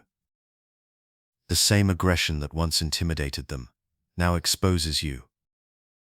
It becomes predictable, unbalanced, and self-destructive. Aggression without anger requires stillness. You must separate intensity from emotion. The calm player may appear quiet, but beneath that calm lies steady power. They bet decisively, not recklessly. They raise with confidence, not ego. Each move carries weight because it is rooted in awareness. This kind of aggression feels cold to outsiders, but inside it burns steady, not like fire but like light. Focused, controlled, and deliberate. Mathematics guides this balance. Every aggressive act should align with expected value. You do not attack blindly, you choose moments where the risk is justified. You understand pot odds, fold equity, and opponent tendencies. You know when aggression earns profit, and when it invites danger. This is logic serving emotion, not the other way around. In this balance, aggression becomes discipline in motion. There is also psychological power in calm aggression. Most players associate betting with emotion. When they face an opponent who acts strongly without visible tension, they feel discomfort. They cannot read you because you give them nothing to read. Your presence stays level, whether you win or lose. This steadiness unsettles them more than any loud display ever could. You control the rhythm of the table, not by shouting, but by never flinching. Aggression without anger also teaches humility. You learn that dominance is not force. It is timing. It is choosing the right hand, the right board, the right opponent, and the right moment. When those align, you act boldly. When they do not, you wait. You fold without hesitation, knowing that strength without patience is weakness in disguise. The calm player understands that waiting is part of attack. They gather data quietly until the perfect spot appears. This kind of aggression is sustainable. It does not drain emotional energy. It builds confidence instead of tension. Each action reinforces your process. Each well-timed raise strengthens your presence. Over time, this approach transforms your entire game. You stop playing reactively. You start leading with purpose. You set the tone instead of following it. You create rhythm rather than chase it. In practical terms, aggression without anger looks like control over pace. Your bet sizes remain consistent. Your timing stays smooth. Your breathing never changes. Even when variance hits you hard, your demeanor does not shift. You keep playing your plan, adjusting when necessary, but never abandoning your discipline. This stability is what opponents fear most, a player who cannot be provoked. At its deepest level, aggression without anger is self-mastery. It is the merging of logic, patience, and courage. It is the confidence to move forward without the need to dominate emotionally. The best players do not crush others with force. They guide the table through rhythm. Their aggression flows like water, steady, adaptable, and relentless in the right direction. When you can act with strength while remaining calm, you reach the heart of strategic control. You no longer attack because you are angry. You attack because the game calls for it. You no longer force outcomes. You let opportunity reveal itself and respond with precision. This is what it means to play from balance, aggression fueled not by emotion, but by clarity. In the end, aggression without anger is the quietest form of power. It speaks not through volume, but through consistency. It wins not through intimidation, but through timing.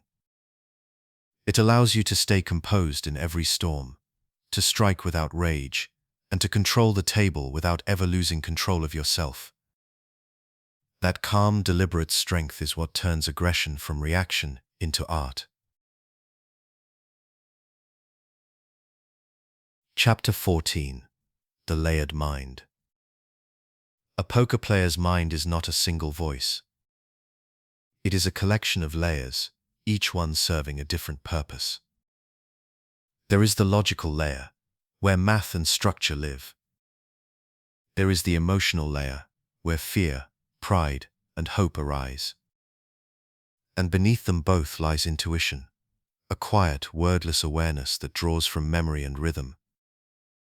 Mastery in poker comes from learning how to balance these layers, so that none overpower the others.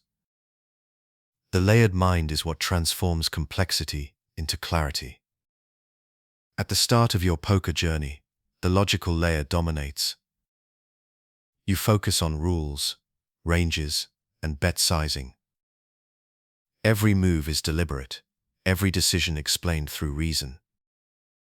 This structure is necessary. It gives form to chaos and keeps emotion at bay. But logic alone cannot carry you forever. Poker is too fluid, too human, to be reduced entirely to calculation. The logical layer must be joined by something deeper. The emotional layer is often misunderstood. Many players see it as a weakness, something to suppress or eliminate. But emotion, when properly managed, is part of what makes you human, and therefore part of what makes you adaptable. Emotion gives color to judgment. It allows empathy, creativity, and connection. A purely logical player may be consistent, but they lack feel. They miss the subtle cues that only sensitivity can detect.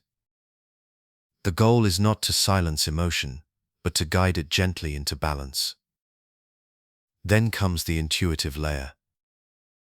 This is the subconscious mind, the storehouse of patterns, experiences, and observations that logic cannot process in real time. Intuition speaks quietly, often as a feeling or impression. It tells you when a hand feels off, when timing feels right, when danger feels near. It draws on thousands of past situations, weaving them into instinct. But intuition is only reliable when it is built on truth. If your data, your study, and your emotional discipline are sound, intuition becomes a powerful ally. If not, it becomes deception. The layered mind works best when these three forces cooperate. Logic provides the framework, emotion gives depth, and intuition bridges the two. The mind of the professional moves smoothly between layers, depending on the situation. Facing a tough river decision, logic might handle the math, while intuition evaluates timing. Emotion, meanwhile, remains present but contained, reminding you to stay calm and focused. None of these layers act alone, they merge in rhythm.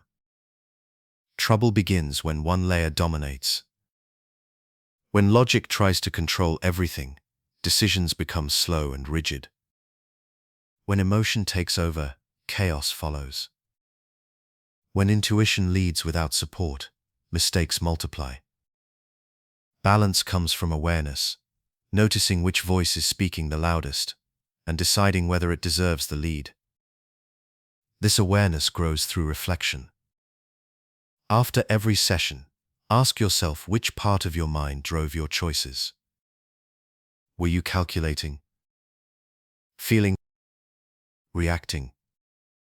Over time, you'll begin to recognize imbalance before it occurs. The layered mind also teaches compassion for yourself. You will make errors. You will act emotionally, overthink, or misread your instincts. These moments do not define failure. They reveal which layer temporarily took control. Once you see that clearly, you can adjust without self-judgment. You learn to forgive mistakes quickly, integrate lessons gently, and move forward with clarity. That emotional softness toward yourself becomes strength over time. In long sessions, the mind's layers shift naturally. Fatigue quiets logic first, leaving emotion and intuition to steer. Awareness becomes crucial here. You must know when your mental balance has changed and compensate accordingly. Slow your pace. Simplify your play. Protect your focus. The layered mind performs best when rested and mindful. A tired player becomes reactive. A centered one stays fluid. Meditation, journaling, and review all strengthen this awareness. They train you to step outside your thoughts and observe them. You begin to notice when logic strains too hard or when emotion rises too quickly. You learn to breathe before reacting, to pause before deciding. Over time, this mindfulness becomes automatic. You no longer have to force calm, you simply return to it. The layered mind is also what connects poker to life. Outside the game you face the same dynamics: logic guiding plans, emotion coloring experience, intuition sensing truth. The discipline you build at the table teaches emotional balance in the rest of your world. You become more patient in conversations, more perceptive in relationships, more aware of your inner state. Poker becomes a mirror reflecting the structure of your consciousness. When these layers align, decision-making feels effortless. You no longer struggle between thought and feeling. You simply act, knowing that each part of your mind is working together. This harmony is rare, but it is what every great player seeks. It cannot be forced. It emerges through practice, honesty, and stillness. In the end, the layered mind is not about control. It is about cooperation. Logic, emotion, and intuition each serve a purpose. When you honor them equally, they create balance. You think clearly, feel deeply, and act naturally. You stop fighting your mind and start working with it. This is where mastery lives, not in the absence of chaos, but in the harmony within it. Chapter 15. The Art of Losing Well. No player escapes loss. It is the one truth that unites everyone who sits at a poker table. No matter how skilled, disciplined, or prepared you are, there will be nights when nothing falls your way. You will play perfectly and still lose. You will make all the right choices and still walk away lighter than you arrived. The measure of a poker player is not how they win, but how they lose. Mastery is not freedom from defeat, it is grace within it. Losing well begins with perspective. Every hand, every session, every downswing is just a small piece of a much larger picture. The game's nature demands variance. Cards do not remember, luck does not discriminate, and skill only reveals itself through time. When you lose, you are not being punished. You are experiencing the necessary randomness that makes poker alive. The sooner you accept that truth, the calmer your path becomes. Inexperienced players resist this reality. They take every loss personally, as if the game has turned against them. They chase, they tilt, they break rhythm, trying to force balance back into the universe. But the universe of poker does not respond to emotion. It responds to consistency. You cannot control the cards. You can only control your process, your logic, your patience, your response. Losing well means remembering that truth when emotion tempts you to forget it. Every loss carries information. Behind every failed bluff, every missed draw, every unfortunate cooler lies a lesson. The player who loses well studies these moments calmly. They do not ask, "Why did this happen to me?" They ask, "What can I learn from this?" Maybe they misread a range. Maybe they misjudged a stack size. Maybe they did everything right, and variance simply ran its course. Each answer adds a small layer of wisdom. Losing becomes education. The art of losing well also depends on emotional recovery. When frustration builds, the first reaction is often to fight harder. But good players know when to stop. They recognize when the mind is no longer stable enough to think clearly. They step away, not as surrender, but as discipline. Walking away from a losing game protects your clarity. It keeps you from turning one loss into many. This pause, this small act of restraint, is one of the greatest forms of strength a player can develop. There is humility in loss. It strips away illusion. It reminds you that no one controls everything, that even the best are at the mercy of chance. This humility keeps your ego soft and your perspective wide. It allows you to respect the game and the players around you. When you can shake hands after a brutal beat, congratulate your opponent, and still feel calm, you have learned something deeper than poker. You have learned balance.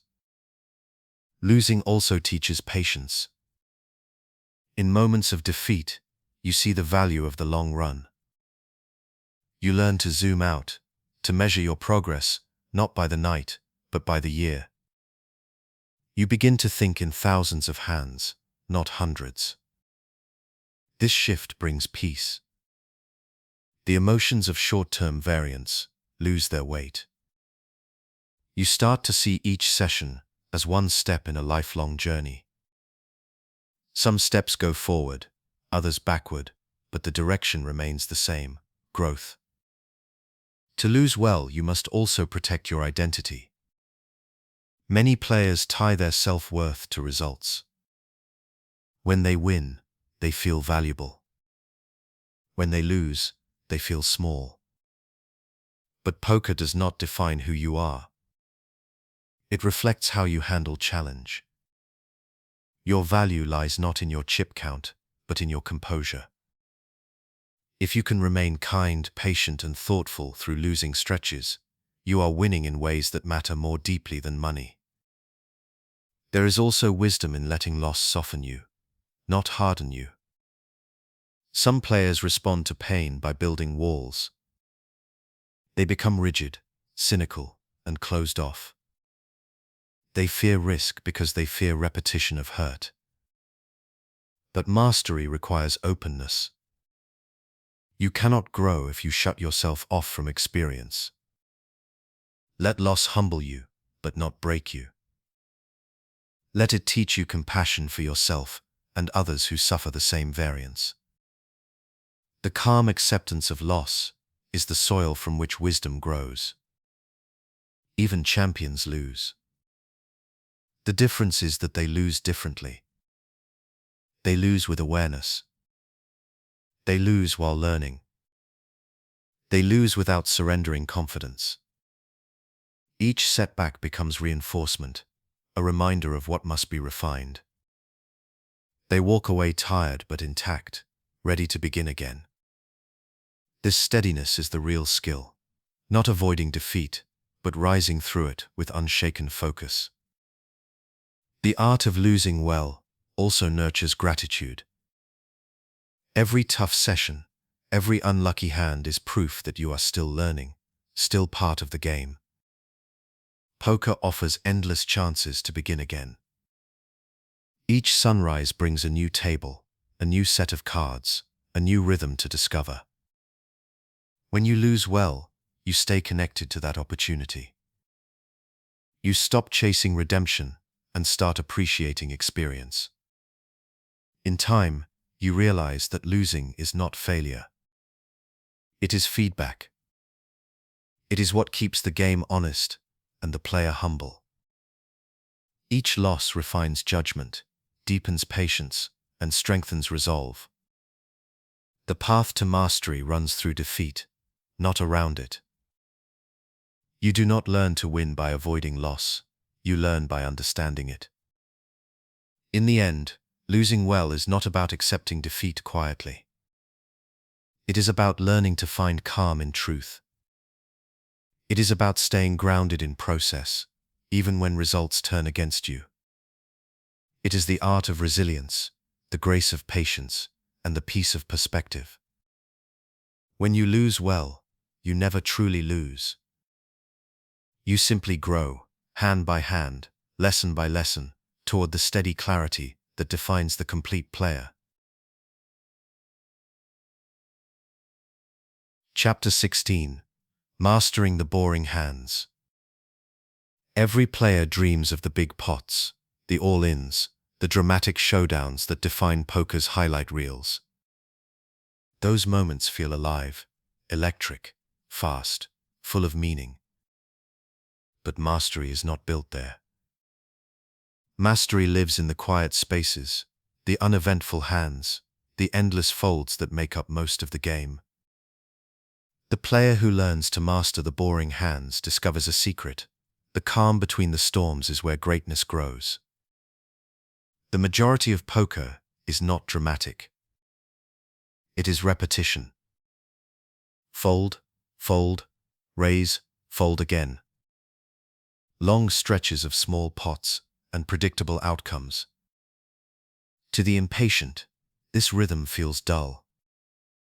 They crave action, chase adrenaline, and burn through chips searching for excitement. But the seasoned player understands that poker is a game of patience disguised as a game of luck. The boring hands are the foundation. They are where discipline is built, where focus is trained, and where edges are preserved. Mastering boredom means reframing it. The quiet moments are not empty, they are opportunity. Each fold is a small victory of restraint. Each uneventful orbit is a chance to observe others, study rhythm, and plan your next approach. When nothing is happening, the best players are still working. They watch how opponents stack chips, how they react after losing pots, how their bet sizes change. They are collecting information quietly, while others drift into distraction. Focus during the dull stretches separates professionals from amateurs. Anyone can concentrate during a big hand, but the real skill lies in sustaining awareness when the game slows down. Boredom is the mind's way of asking for stimulation. The disciplined player answers not with action, but with attention. They redirect that restless energy toward observation. They remain grounded, calm, and alert. This kind of focus compounds like interest, small moments of awareness building into deep understanding over time. The boring hands also test your emotional endurance. Long stretches without good cards can feel punishing. Impatience whispers that you are being left behind, that you need to act to stay relevant. But poker does not reward impatience. It rewards timing. The ability to sit still through the quiet is what makes your eventual moves powerful. When you finally enter a pot, it is because the situation calls for it, not because boredom demanded it. That difference defines longevity. The discipline you practice during uneventful hands shapes how you perform under pressure. The player who stays calm through silence remains calm through chaos. Every fold strengthens mental muscle. Every minute of patience becomes preparation for the moments that truly matter. You are not wasting time, you are building stability. You are teaching your mind to stay centered, regardless of rhythm. When action comes, your emotions do not spike. You act from the same calm you practiced in stillness. Mastering boring hands also protects your bankroll. Most players lose not from spectacular mistakes, but from small leaks, restless calls, careless bluffs, lazy folds. These errors arise when boredom overrides discipline. The professional recognizes them immediately. They know that consistency, not brilliance, creates profit. Folding correctly for an hour may not feel heroic, but it is what keeps your game alive. The small, silent decisions are what preserve your long-term edge. There is also a deeper peace in accepting the monotony. Poker teaches you to coexist with stillness, to find beauty in repetition. The shuffling of cards, the rhythm of chips, the quiet hum of thought, these sounds become meditative. You begin to appreciate the game as a cycle of observation, decision, and rest. This perspective turns boredom into mindfulness. The stillness becomes your sanctuary, not your enemy. The boring hands are also where emotional leaks hide. When you are not engaged in big action, your thoughts wander. You might relive past losses, imagine future hands, or criticize yourself for folding too often. These small distractions weaken awareness. The antidote is presence, staying fully here, even when nothing exciting happens. By mastering boredom, you train your mind to live in the moment, hand after hand, free from the noise of expectation. Some of the greatest players describe poker as a game of waiting. Waiting for the right hand, the right position, the right moment. But this waiting is not idle. It is active patience, an awareness sharpened through stillness. You are never truly resting. You are quietly preparing. You are observing patterns forming in real time, ready to act the instant probability and position align. When you master the boring hands, you become immune to emotional fatigue. The long sessions no longer wear you down. You stop needing constant stimulation to feel engaged. Your mind becomes a steady instrument, able to function clearly for hours. That endurance is what sustains professionals across tournaments, cash games, and years of variance. The ability to sit, wait, and think clearly is what turns skill into consistency. In the end, the boring hands are not boring at all. They are the silent classroom where patience, discipline, and awareness are taught.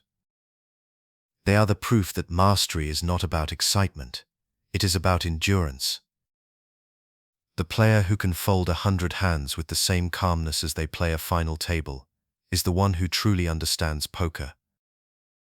To master the boring hands is to master yourself. And in a game where the mind is your greatest tool, that mastery is everything. Chapter 17. Silence between decisions. Every hand in poker is a conversation. Chips speak, cards answer, and the table hums with movement. Yet beneath the sound, there is space, the brief pause before action, the quiet moment when thought becomes decision.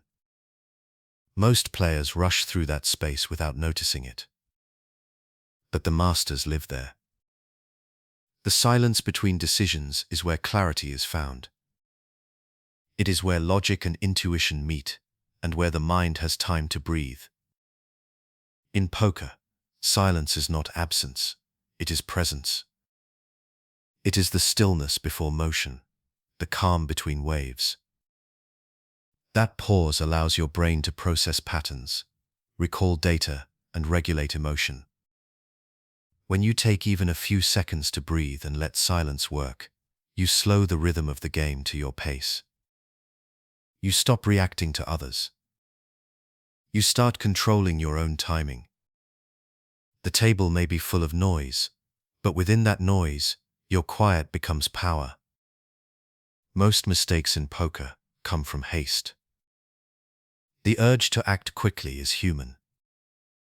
It feels decisive, confident, strong.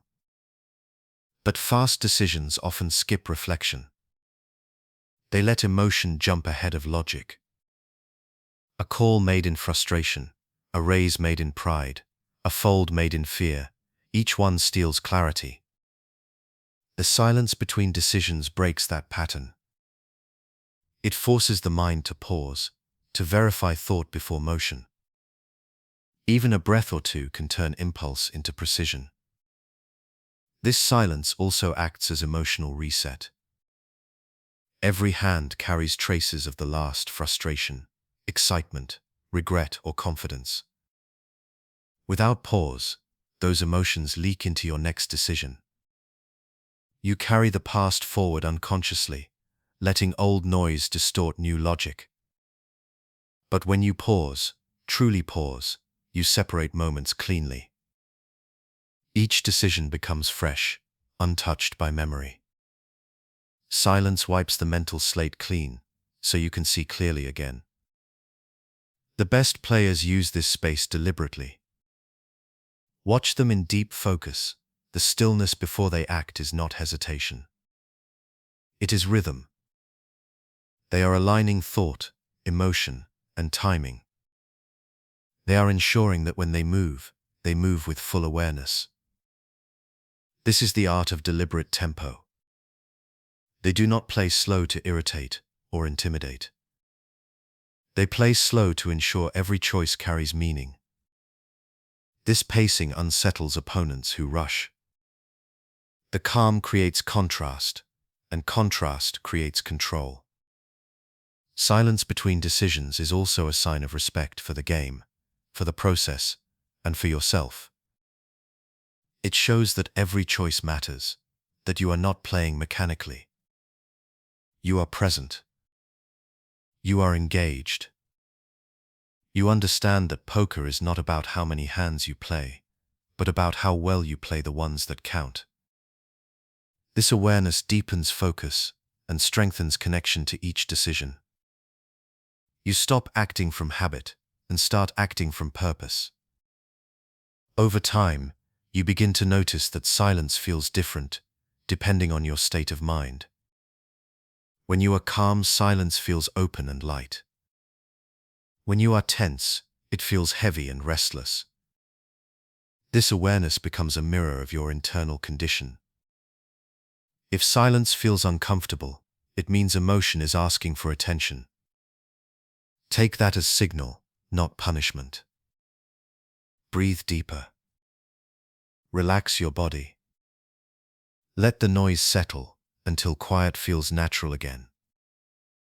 In that return to calm, clarity will follow. The silence also sharpens intuition. In quiet, your subconscious has room to surface. It pieces together patterns you have seen before, offering guidance without words. This is why great players seem to feel the right move. They allow time for instinct to rise through silence. They do not rush it. They trust that clarity will arrive if given space. The pause is not emptiness. It is thinking in a different language. Silence teaches patience, and patience creates rhythm. Once you grow comfortable with pauses, you stop fearing them. You realize that silence does not slow the game, it shapes it. You become deliberate in every action, the way you look at your cards, the way you count chips, the way you decide. Each motion carries intention. Others may interpret your calm as mystery or confidence, but in truth it is focus, the centered state of full attention. Beyond poker, silence becomes a valuable habit. It appears in conversations, in choices, in conflict. You learn not to speak too soon, not to act before understanding. You start giving every important decision in life the same respect you give the table. The small breath before a response, the pause before a commitment, these moments create wisdom. They keep your words clean, your thoughts measured, and your presence steady. When silence becomes part of your process, you discover a new form of power. You no longer feel the rush to act first or prove something. You understand that control is not speed, it is calm. The table begins to bend toward your rhythm. Players who rush into mistakes create chaos around you, but your stillness remains unmoved. You sit quietly, waiting for clarity, waiting for timing, waiting for truth. In the end, the silence between decisions is where poker transforms from game into meditation. It is the place where awareness lives, not in noise, not in action, but in space. Each pause is a chance to reset your focus, realign your logic, and remind yourself why you play. In that silence, you find the steady center that guides every great decision, not only in poker, but in everything that matters. Chapter 18: Constructing the Image. Every player at the table is more than the cards they hold. They are a presence, a pattern of behavior, a rhythm, a reputation slowly built over time. Whether you realize it or not, you are always telling a story through your actions. Every fold, every raise, every gesture contributes to that narrative. The best players understand this. They do not leave their image to chance. They construct it, consciously and quietly, as part of their long-term strategy. Your table image is how others perceive you. It is not always accurate, but perception itself has power. Some players appear fearless, others cautious. Some seem erratic, others unshakable. This image shapes how opponents react to you, how they interpret your bets, and how much pressure they believe you can apply. Mastery lies in using this perception to your advantage, knowing how you are seen and knowing when to change what they see. Constructing an image begins with consistency. Every small action builds expectation. The way you bet, the way you stack chips, the timing of your decisions, all of it sends quiet signals. Over time, those signals form a pattern in the minds of others. If your behavior feels steady and logical, opponents will assume your play is strong and disciplined. If your actions feel erratic or emotional, they will assume weakness. In truth, both impressions can be useful, depending on how you wish to be perceived. Most players let their image build itself. They play instinctively, unaware of how their table presence looks from the outside. But the aware player uses image as a weapon. They decide how to appear. At times they project tightness, creating credibility for future bluffs. At other times, they project looseness, making value hands easier to pay off. They guide perception, turning the table's attention into a strategic resource. Constructing your image also requires emotional discipline. You must appear calm regardless of outcome. When you win, you remain composed. When you lose, you remain composed. Opponents notice consistency. They learn that you do not tilt, that your emotions do not leak through your decisions. This steadiness makes your image powerful because it limits what others can read. Predictability in emotion becomes unpredictability in strategy. Image also exists in time. It evolves throughout a session. Early in a game, you may choose to appear cautious, folding often and revealing patience. Later, you use that patience as armor, launching controlled aggression that others underestimate. Or you may do the opposite, play fast early to build a wild image, then slow down when opponents start overreacting. Every shift tells a new story. The key is to stay aware of the story you are writing and how others are reading it. A strong image is not loud. It does not come from talking or performing. It comes from consistency of action. Silence adds strength to mystery. The less you explain yourself, the more your opponents project meaning onto your behavior. They will fill silence with assumptions, and assumptions create openings. The quiet player with clear purpose controls the psychological landscape of the table without ever raising their voice. Constructing image also means managing tempo. If you act quickly every time, your bets feel impulsive. If you always pause, they feel deliberate. A balance of both keeps you unreadable. Use rhythm to create patterns you can later break. When you bet confidently several times with strong hands, the next confident bet with a bluff carries weight. The power of image lies not in randomness, but in controlled variation. You are not trying to confuse, you are trying to guide interpretation. Your image must always align with authenticity. You cannot sustain an act that contradicts your natural temperament. If you are calm by nature, play into that calm. If you are naturally conversational, use warmth to your advantage. Authenticity builds credibility. A forced persona cracks under pressure, but a genuine one endures. The goal is not to invent a new version of yourself. It is to refine the one that already exists and use it intentionally. Observation strengthens this craft. Watch how others perceive you. Notice who respects your bets and who challenges them. Study when players fold quickly versus when they hesitate. These reactions reveal how your image is landing. With awareness, you can make subtle adjustments. If the table sees you as overly tight, loosen up selectively. If they see you as reckless, slow down and let their assumptions profit you. Adaptation keeps your image alive. At higher levels of play, image construction becomes silent communication. Every action is a sentence. A small continuation bet says confidence. A delayed key bet says calculation. A check raise says defiance. You begin to speak through motion, shaping what others believe about your mindset. When your actions tell a consistent story, opponents begin reacting to the image rather than the reality. That is where control begins. The danger lies in believing your own story too strongly. Image is a tool, not identity.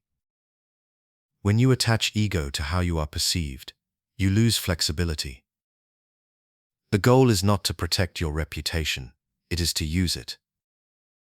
The most dangerous player is not the one with the strongest image, but the one who can change it at will. They can shift from quiet to bold, from patient to aggressive, from predictable to mysterious, all while staying internally calm. In the end, constructing your image is about awareness and intention. You are always being observed, whether you choose it or not. Every decision you make is part of a larger narrative unfolding around you. When you understand that, you stop playing just your cards. You start playing perception itself. You become the quiet architect of how others see you, and that, more than any hand, defines the true power of presence at the table. Chapter 19. The Dance of Ranges. Poker is a conversation of possibilities. Every bet, every call, every fold is part of that dialogue. What you hold matters less than what your range represents, and what your opponent's range suggests in return. Once you begin to think in ranges, instead of individual hands, the game changes shape. It becomes less about guessing and more about reading the invisible, the dance of ranges that moves quietly beneath the surface of every pot. A range is the collection of hands that a player could logically have based on their actions. Each bet, each check, each fold narrows that range like a lens coming into focus. The same process applies to you. Every move you make reveals information, even in silence. The best players understand that poker is not about the single hand in front of them. It is about how their entire range interacts with the board and the ranges of others. It is a constant conversation between possibilities. This dance begins pre-flop. Your position and action define the story. A raise from early position tells one story, while a raise from the button tells another. As the hand progresses, the rhythm continues. The flop texture speaks to certain ranges more than others. A coordinated board connects to some, misses others. The turn and river refine those signals even further.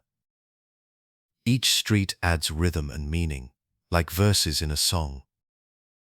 When you learn to hear that rhythm, you no longer play your cards, you play the flow of probability itself. The key to mastering ranges is balance. If you only bet when you are strong, your range becomes too narrow, too easy to read. If you bluff too often, your range loses credibility. The dance depends on harmony. Enough value hands to make your bluffs believable, enough bluffs to make your value unpredictable. Balance protects you. It keeps opponents uncertain, forcing them to guess at the truth rather than see it. Understanding ranges also frees you from emotional swings. When you think in single hands, every loss feels personal. But when you think in ranges, you see outcomes statistically. You no longer worry about one hand losing. You evaluate whether your overall range performed correctly. This perspective brings calm. You measure success not by a single result, but by the quality of your structure. In this way, range thinking becomes both strategy and meditation. Every opponent has a range too, shaped by their habits and tendencies. Some players play too many hands, creating wide, weak ranges that crumble under pressure. Others play too few, creating tight, predictable ranges that can be exploited through aggression. By observing patterns, pre-flop choices, post-flop lines, bet sizes, you begin to map their tendencies. You are not guessing their exact hand, you are estimating their possible universe of hands and navigating within it. The dance deepens when ranges interact. A strong range advantage allows you to apply pressure confidently, using bets to deny equity and build folds. A weak range encourages defense, pot control, and patience. The balance shifts constantly, like partners exchanging lead and follow. Some boards favor your story, others favor theirs. The beauty of poker lies in recognizing those shifts in real time and adjusting gracefully rather than rigidly. Range awareness also enhances your creativity. When you understand the logic of ranges, you can begin to manipulate perception. You can represent hands you do not have, tell stories that appear consistent with prior actions, and guide opponents toward decisions that serve your plan. Bluffing becomes less about courage and more about credibility. You do not force belief, you earn it through structure. Your range tells a believable story, and others respond to that truth. Thinking in ranges also brings humility. You realize that no one ever truly knows. Every hand remains a spectrum of uncertainty.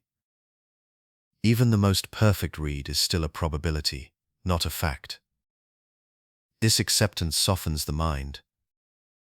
You stop demanding control over outcomes. You start appreciating the fluid nature of decision-making. The dance of ranges is never static.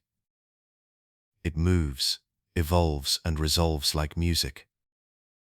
You simply learn to move with it. To strengthen range understanding, review your sessions through that lens. Ask yourself, was my range balanced in this spot? Did my action make sense within my overall plan? Did I pressure their weakness or protect my own? These reflections shift your study from isolated mistakes to holistic understanding. Over time, this thinking becomes instinctive. You stop saying, I had pocket kings. You start saying, my range was ahead of theirs. The language of mastery becomes plural, not singular. At the table, the dance is subtle. You will not always know who leads. Sometimes you must yield control to gather data. Other times you seize it through aggression. But as long as you remain aware of the rhythm, you stay in tune with the game. You feel the ebb and flow of power without clinging to either side. You adapt with grace. You remain patient when behind, confident when ahead, and calm through uncertainty. Ultimately, the dance of ranges reflects life itself, a constant negotiation between what is known and what is unknown. Every choice reveals a piece of truth, while concealing another. The player who learns to move through that uncertainty with balance, patience, and precision becomes more than skilled. They become composed. They stop fighting the rhythm and start moving with it. When you can feel the dance of ranges, not just calculate it, you are no longer playing poker in fragments. You are playing the whole song, from first deal to final card, in harmony with the unseen rhythm that defines every great decision. Chapter 20. Strength in Simplicity. Poker, at its highest level, is not complicated. It only looks that way to those who chase complexity. Charts, equations, frequencies, and theories all have their place, but only as tools. The real strength of a great player lies in simplicity. Simplicity is not ignorance. It is refinement. It is the process of stripping away what is unnecessary until only truth remains.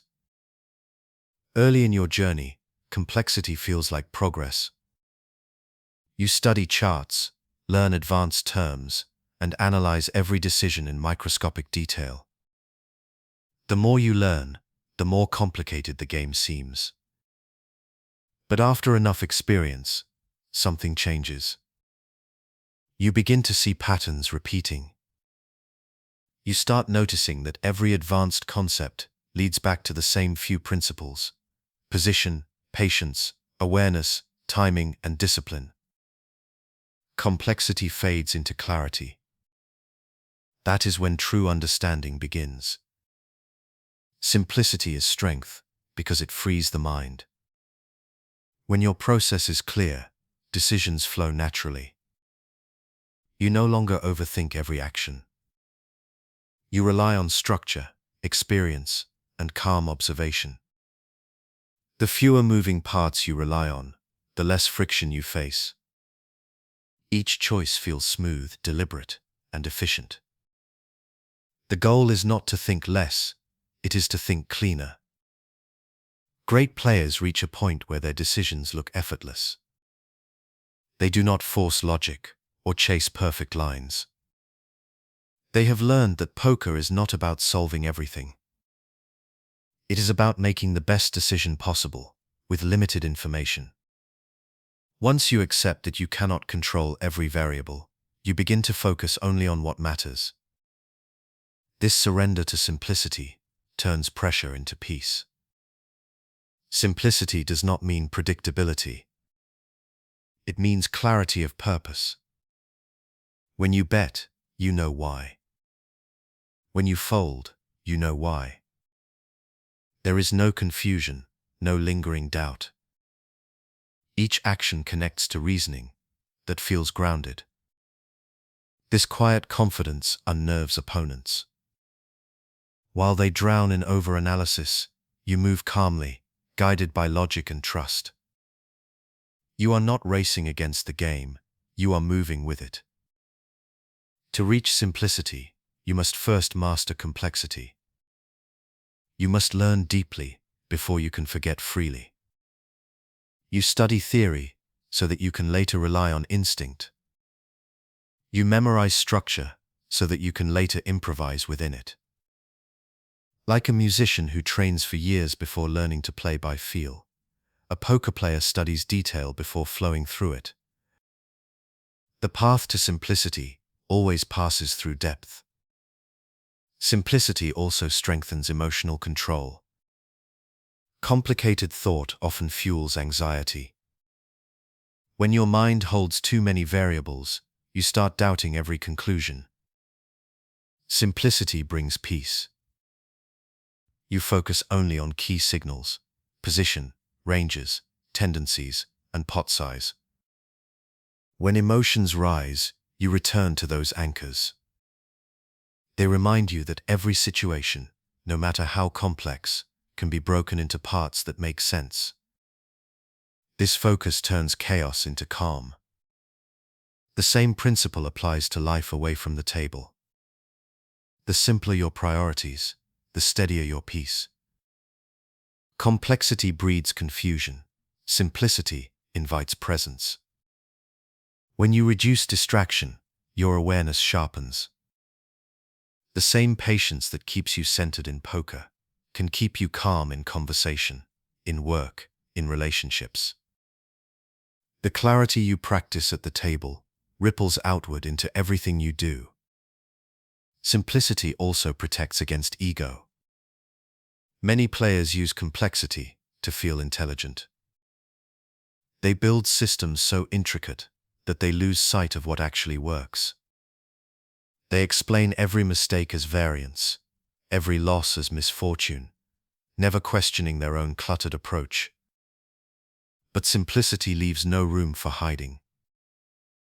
When your process is clean, errors become obvious and fixable. Honesty thrives in simplicity.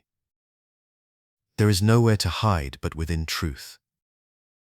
In tournaments and cash games alike, simple play wins most consistently. You do not need to invent brilliance in every hand. You need only make the correct, disciplined choice more often than your opponents. Folding bad hands, value betting strong ones, defending correctly, and maintaining composure. These simple actions done faithfully over time create results that appear extraordinary to outsiders, but feel natural to those who live them. To maintain simplicity, guard against noise. Every session will tempt you with distractions, table talk, bad beats, emotional spikes, and endless what-ifs. Let them pass. Return to the basics. Remember your structure. Ask yourself, what is my position? What range am I facing? What range am I representing? What size serves my purpose? These simple questions dissolve confusion. They bring you back to clarity. The paradox of poker is that mastery looks simple, but simplicity takes years to earn. You cannot fake it. You must live it through mistakes, study, patience, and endless repetition. Over time, you begin to trust the process so deeply that you no longer seek control. You simply make good decisions, hand after hand, and let time reveal their value. Simplicity is the quiet signature of the master. It is the calm within chaos, the confidence beneath uncertainty, the discipline behind every clean line of play.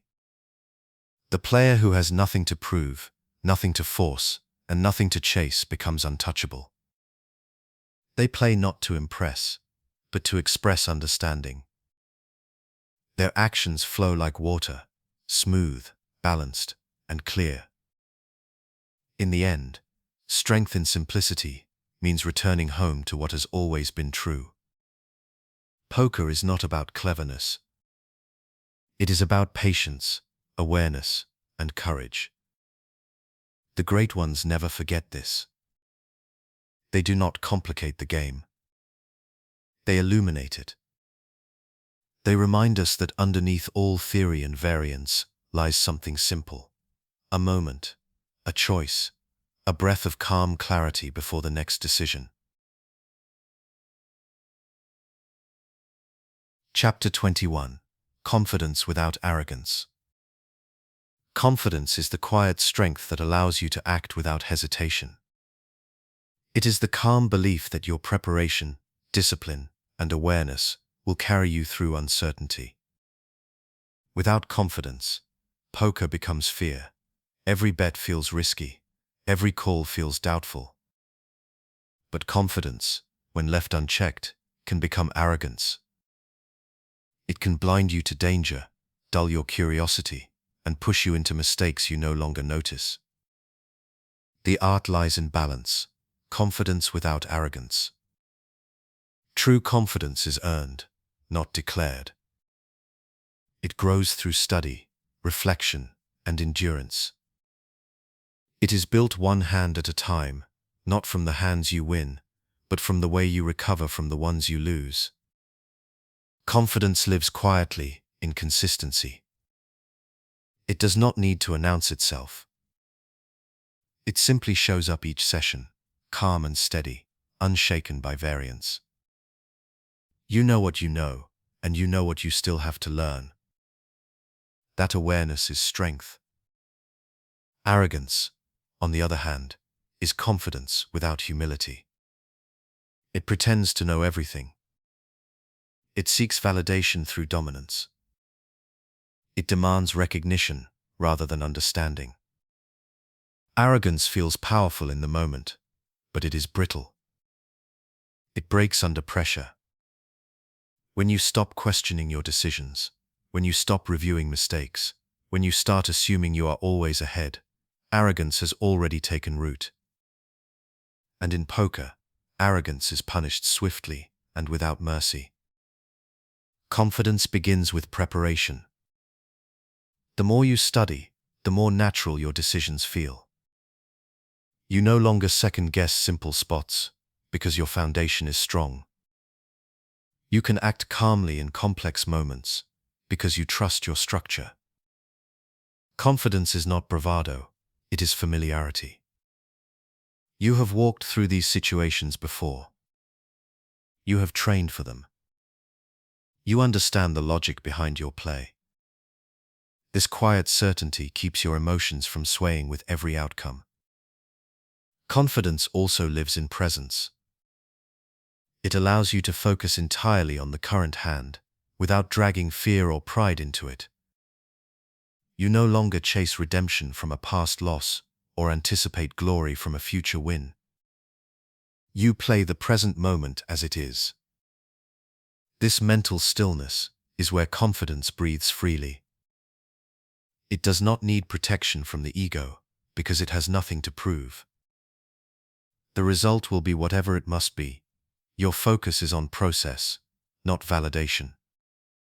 Arrogance often disguises itself as confidence. It speaks louder, acts faster, and demands attention. It pushes players to bluff unnecessarily, to call just to show they cannot be bullied, to chase pots for pride rather than profit. This behavior is emotional, not strategic. Arrogance fights to win every hand. Confidence aims to make the right decision in every hand. The difference is purpose. One plays for approval. The other plays for truth. The best players carry quiet confidence.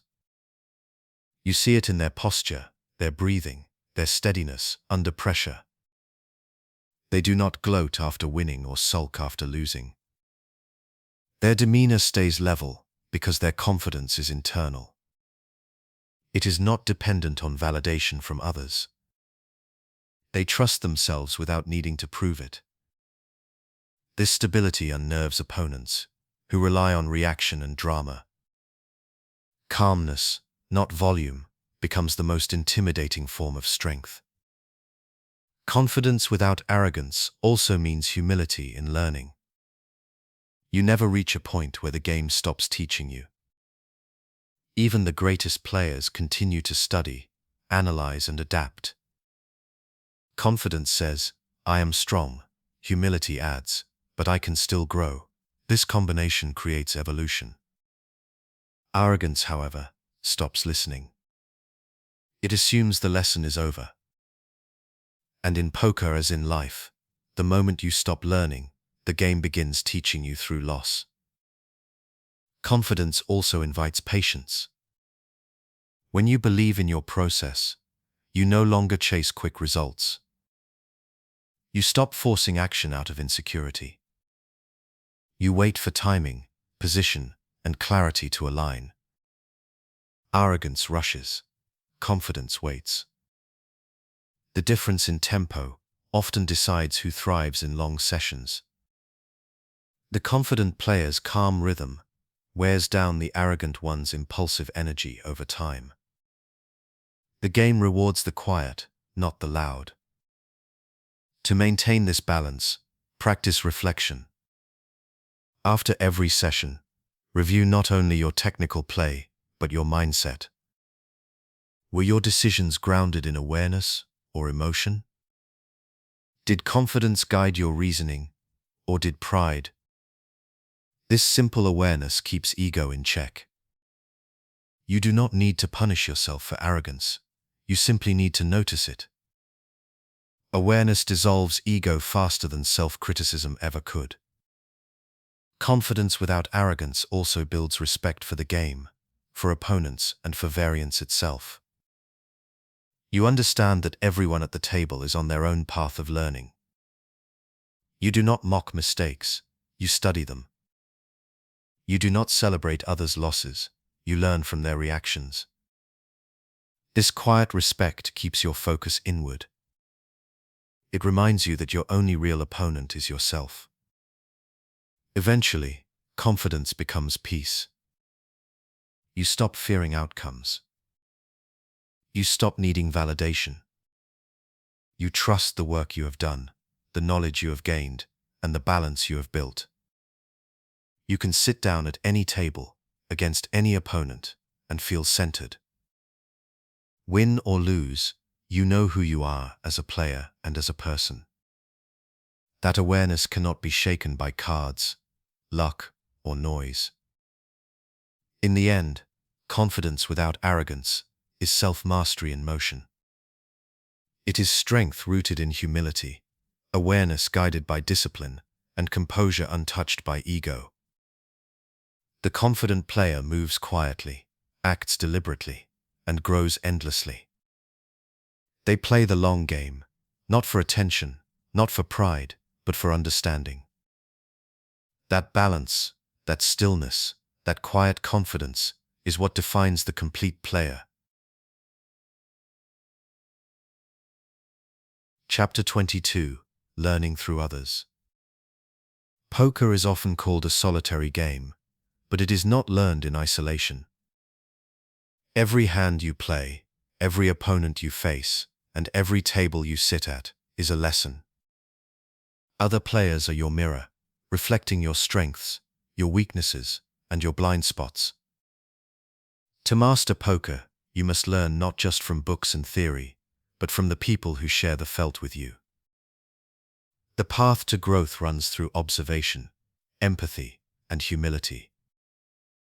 Every opponent carries lessons if you are willing to look. The reckless player teaches you about discipline. The cautious player teaches you about timing. The emotional player shows you what happens when control breaks. Even the most unskilled player reveals something about human behavior, impatience, fear, greed, curiosity. Every table is a classroom, and every participant, knowingly or not, is a teacher. Learning through others begins with observation. Watch how players behave between hands. Notice who talks, who listens, who avoids eye contact, who seems restless. Observe how they handle chips, how quickly they act, how they react to losses. These details reveal mindset, rhythm, and emotional state. The surface actions may seem trivial, but they tell deeper stories about focus and control. The more you notice, the clearer those stories become. The next layer is empathy. To truly learn from others, you must step out of judgment. Instead of labeling opponents as bad or lucky, ask what they are thinking. Why did they make that move? What information did they believe they had? What fear or confidence drove their decision? This exercise strengthens perspective. It helps you see the game from multiple viewpoints at once, a crucial skill at higher levels of play. You stop reacting to mistakes and start understanding motivations. Learning through others also means studying those who are better than you. Sit with stronger players, even when it feels uncomfortable. Watch how they manage pressure, how they pace decisions, how they disguise strength and detect weakness. Do not be intimidated by skill, be inspired by it. Every master was once a beginner who paid attention longer than others. By observing excellence closely, you shorten your own path toward it. Mentorship is another form of learning through others. If you are fortunate enough to discuss strategy with skilled players, listen more than you speak. Ask questions without ego. The goal is not to prove what you know, but to discover what you do not. Many players waste opportunities by arguing instead of absorbing. True students remain curious. They do not need to be right, they want to understand. This humility accelerates growth more than any theory can. Even adversaries teach you, especially in defeat. The player who bluffs you out of a pot, the one who traps you perfectly, the one who exposes your leak. Each of them reveals a weakness you might never have seen alone. Instead of resenting them, thank them silently. They have given you insight at the cost of your chips, and that trade in the long run is profitable. Every time you lose and learn, you move closer to balance. Learning through others also includes emotional lessons. Some players model composure, patience, and grace under pressure. Others show what happens when emotion leads the way. The angry player, the tilted player, the overconfident player, they are all reminders of paths to avoid. Watching them is like glimpsing alternate versions of yourself. You realize what could happen if discipline slips. Their mistakes become your warnings. Community strengthens growth too. Discuss hands, share experiences, and debate ideas, not to prove who is right, but to expand your perspective. Every player interprets the game differently, and each viewpoint adds dimension to your understanding. The collective wisdom of a community can refine concepts you thought you already mastered. The key is openness. The moment you believe you have nothing left to learn from others, your growth stops. Teaching is also a form of learning. When you explain a concept to someone else, you clarify it for yourself. The process forces you to articulate ideas that may have only lived intuitively in your mind. You begin to notice holes in your logic and refine your explanations. Teaching does not make you superior, it makes you sharper. It transforms silent knowledge into conscious skill.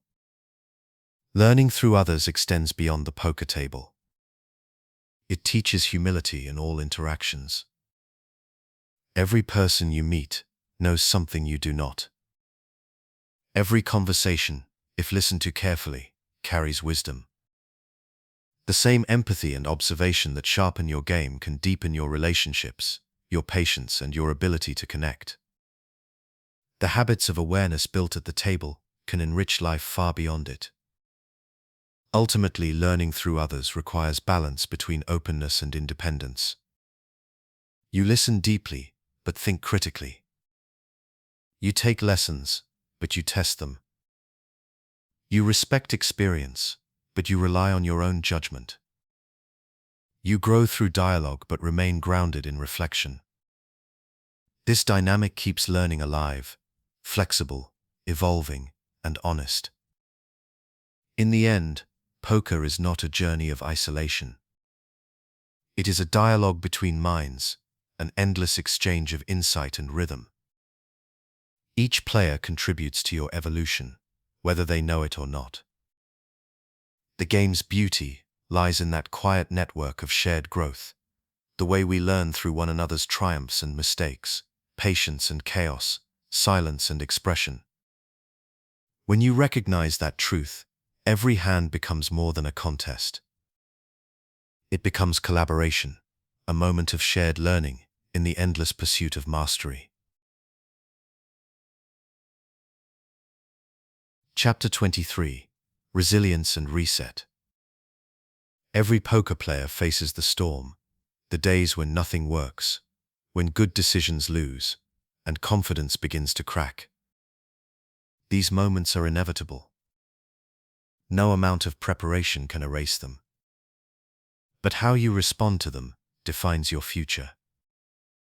Resilience is not the ability to avoid pain. It is the strength to return to calm after pain. And the skill that keeps resilience alive is the reset, the conscious act of starting again, no matter what came before. Resilience begins with acceptance. You cannot fight variance into obedience. Bad beats, cold decks, and losing streaks are built into the game's design. They are not punishments, they are part of the ecosystem. The first step towards strength is surrender, not in defeat, but in understanding. You do not control the outcome. You control the process. The moment you accept this truth, the chaos loses its power over you. The reset is what follows. After a hard session, your instinct might be to replay every hand in your mind, every mistake, every unlucky turn, every what if. Reflection is healthy, but rumination is poison. The difference lies in focus. Reflection asks, what can I learn? Rumination asks, why did this happen to me? One builds resilience, the other drains it. The reset begins when you choose learning over lamenting. A true reset is both mental and physical. You cannot think your way out of fatigue. After long hours of tension, your mind and body need space. Step away from the table.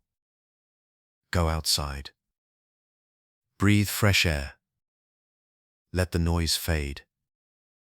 Sleep, eat, stretch, or simply sit in silence. Resetting your body resets your perception. You return clearer, lighter, and more capable of seeing truth instead of emotion. The reset is not weakness, it is maintenance. Even the strongest machines need calibration. Resilience also requires perspective. One hand, one session, even 1 month, does not define you. Poker is played over a lifetime. Downswings that feel unbearable in the moment fade into memory when measured against years of steady play. When you step back far enough, you see that every difficult stretch taught something vital: patience, humility, endurance. What feels like punishment today often becomes preparation for tomorrow. To build resilience, you must learn to separate self-worth from outcomes. Winning does not make you superior, and losing does not make you broken. Both are temporary states, not reflections of character. Your value lies in your discipline, your awareness, and your composure. When you detach identity from variance, you protect your emotional core. The cards no longer define you. You become stable, regardless of luck's direction. The reset also happens within sessions. After a tough hand or a mistake, you must release it immediately. Carrying emotional residue forward poisons clarity. One poor decision can echo through hours if left unchecked. The reset between hands is a small but powerful practice. Take a breath. Adjust posture. Reaffirm focus. Let the past dissolve. This moment, this hand, is new. Nothing before it matters, unless it teaches. Resilience grows from small recoveries. Each time you bounce back from frustration, each time you return to structure after chaos, you strengthen your mental muscle. The mind learns through repetition. Every reset becomes a vote for stability. Over time, this habit becomes automatic. You no longer crumble after bad beats. You simply nod, breathe, and move forward. You are not ignoring pain, you are integrating it calmly. Community also reinforces resilience. The solitary nature of poker can make losses feel heavier, as if they belong only to you. But every player has felt that same weight. Talking with others who understand the rhythm of variance brings perspective. Shared stories dissolve isolation. They remind you that resilience is not stoicism, it is connection. Even the calmest player sometimes needs another voice to help reset their view. The reset extends beyond poker. In life, as at the table, you will face runs of bad luck, disappointment, and doubt. The same principles apply. Accept what you cannot control. Breathe before reacting. Step back before judging. Begin again without shame. Resilience is not a trait you have or don't have. It is a practice you choose daily. Every time you fall and rise again, you prove its strength. Resilience also teaches grace. It softens ego, humbles pride, and deepens empathy. You start to understand that everyone, not just you, is fighting unseen battles. The patience you give yourself becomes the patience you give others. The calm you practice in loss becomes compassion in life. Poker, in this way, becomes more than a game. It becomes a meditation on recovery. In the end, resilience and reset are not separate skills, they are the same motion, repeated endlessly. Fall, pause, rise. Lose, breathe, learn. Each time you do, the storm feels smaller, and your center feels stronger. The complete player does not avoid hardship. They welcome it as part of growth.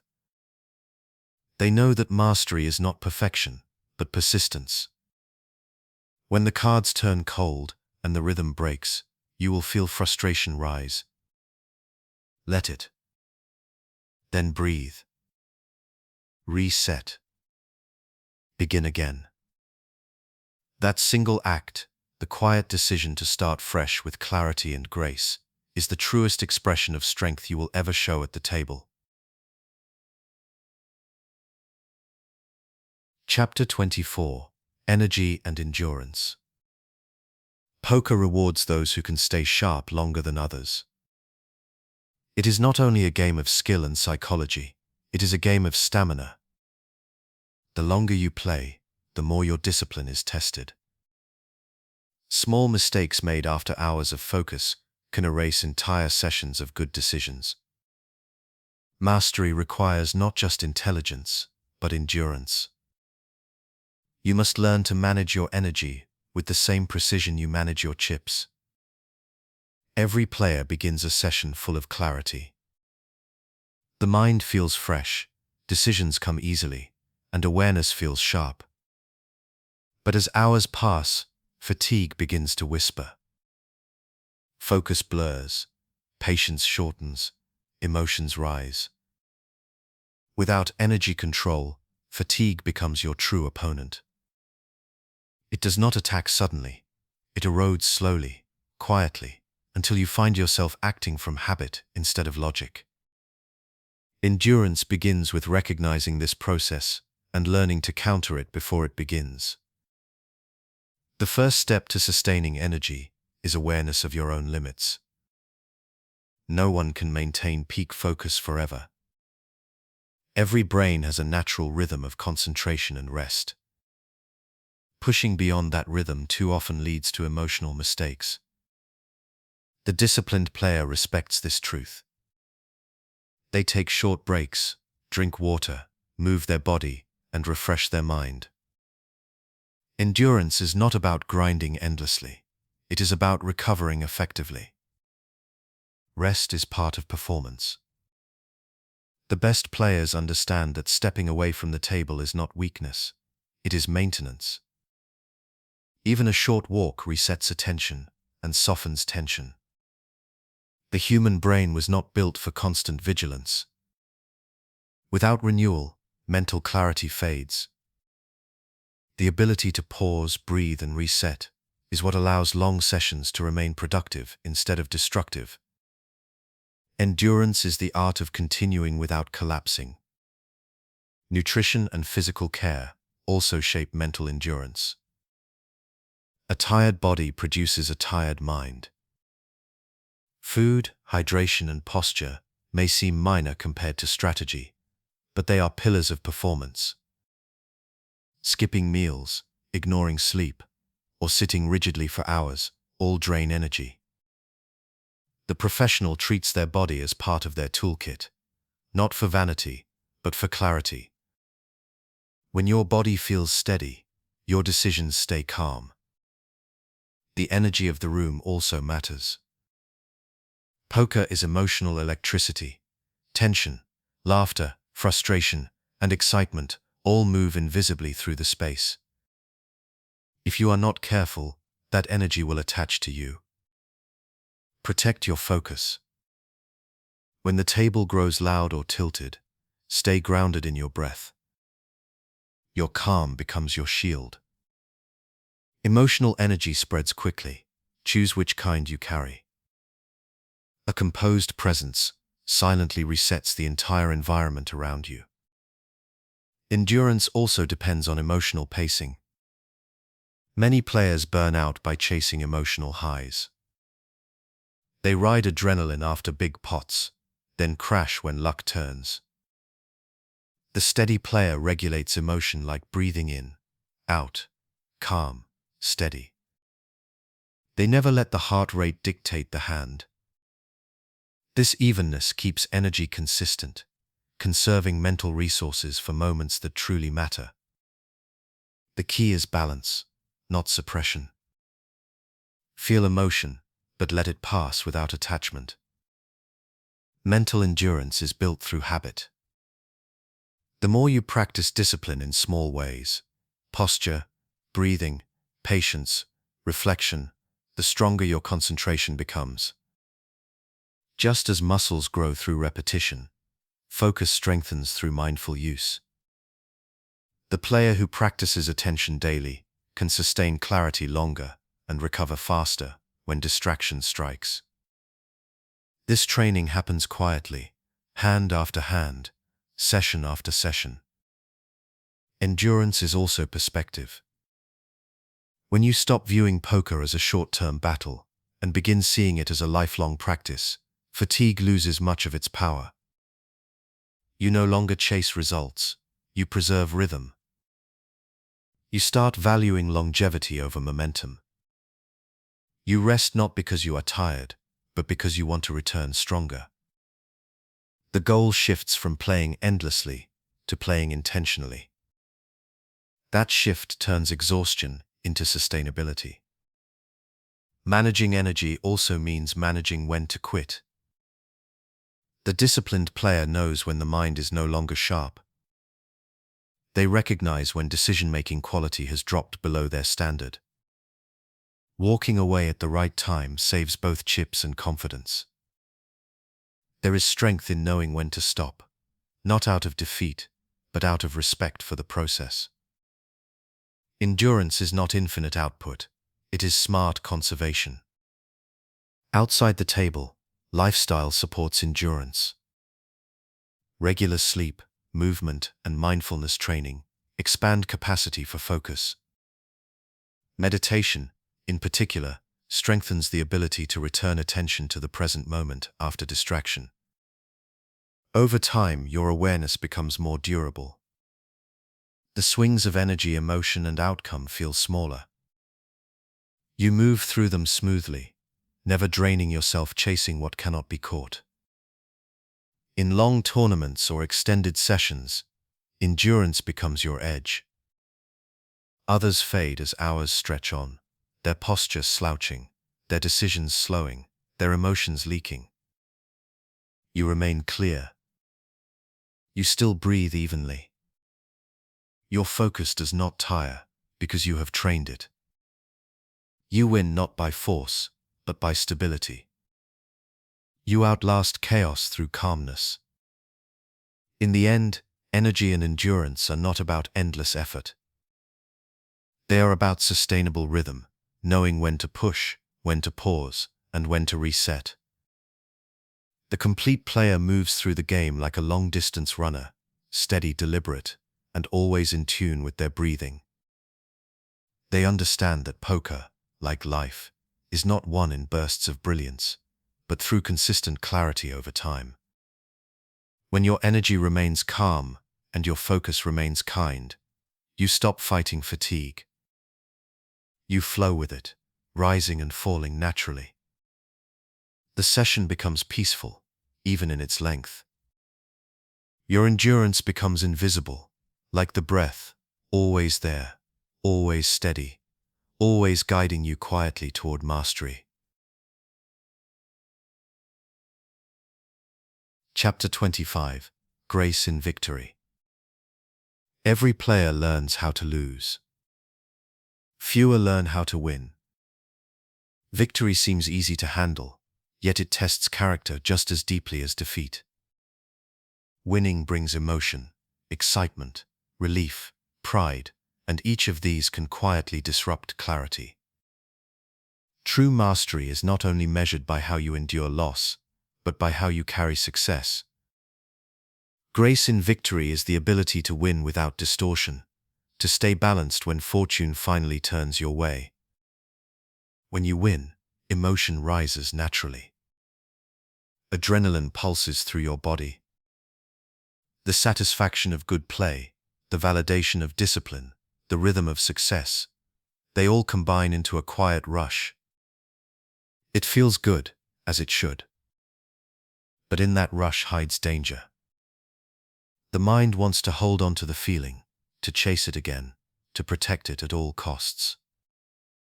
If left unchecked, success becomes intoxication. You start believing that your edge is permanent, that variance bows to you. That illusion has undone more players than any downswing. Grace begins with awareness. After a strong session or a big tournament win, take a moment to breathe. Feel the gratitude, not just for the profit, but for the experience itself, for the long study that made the win possible, for the discipline that kept you calm, for the opponents who challenged you.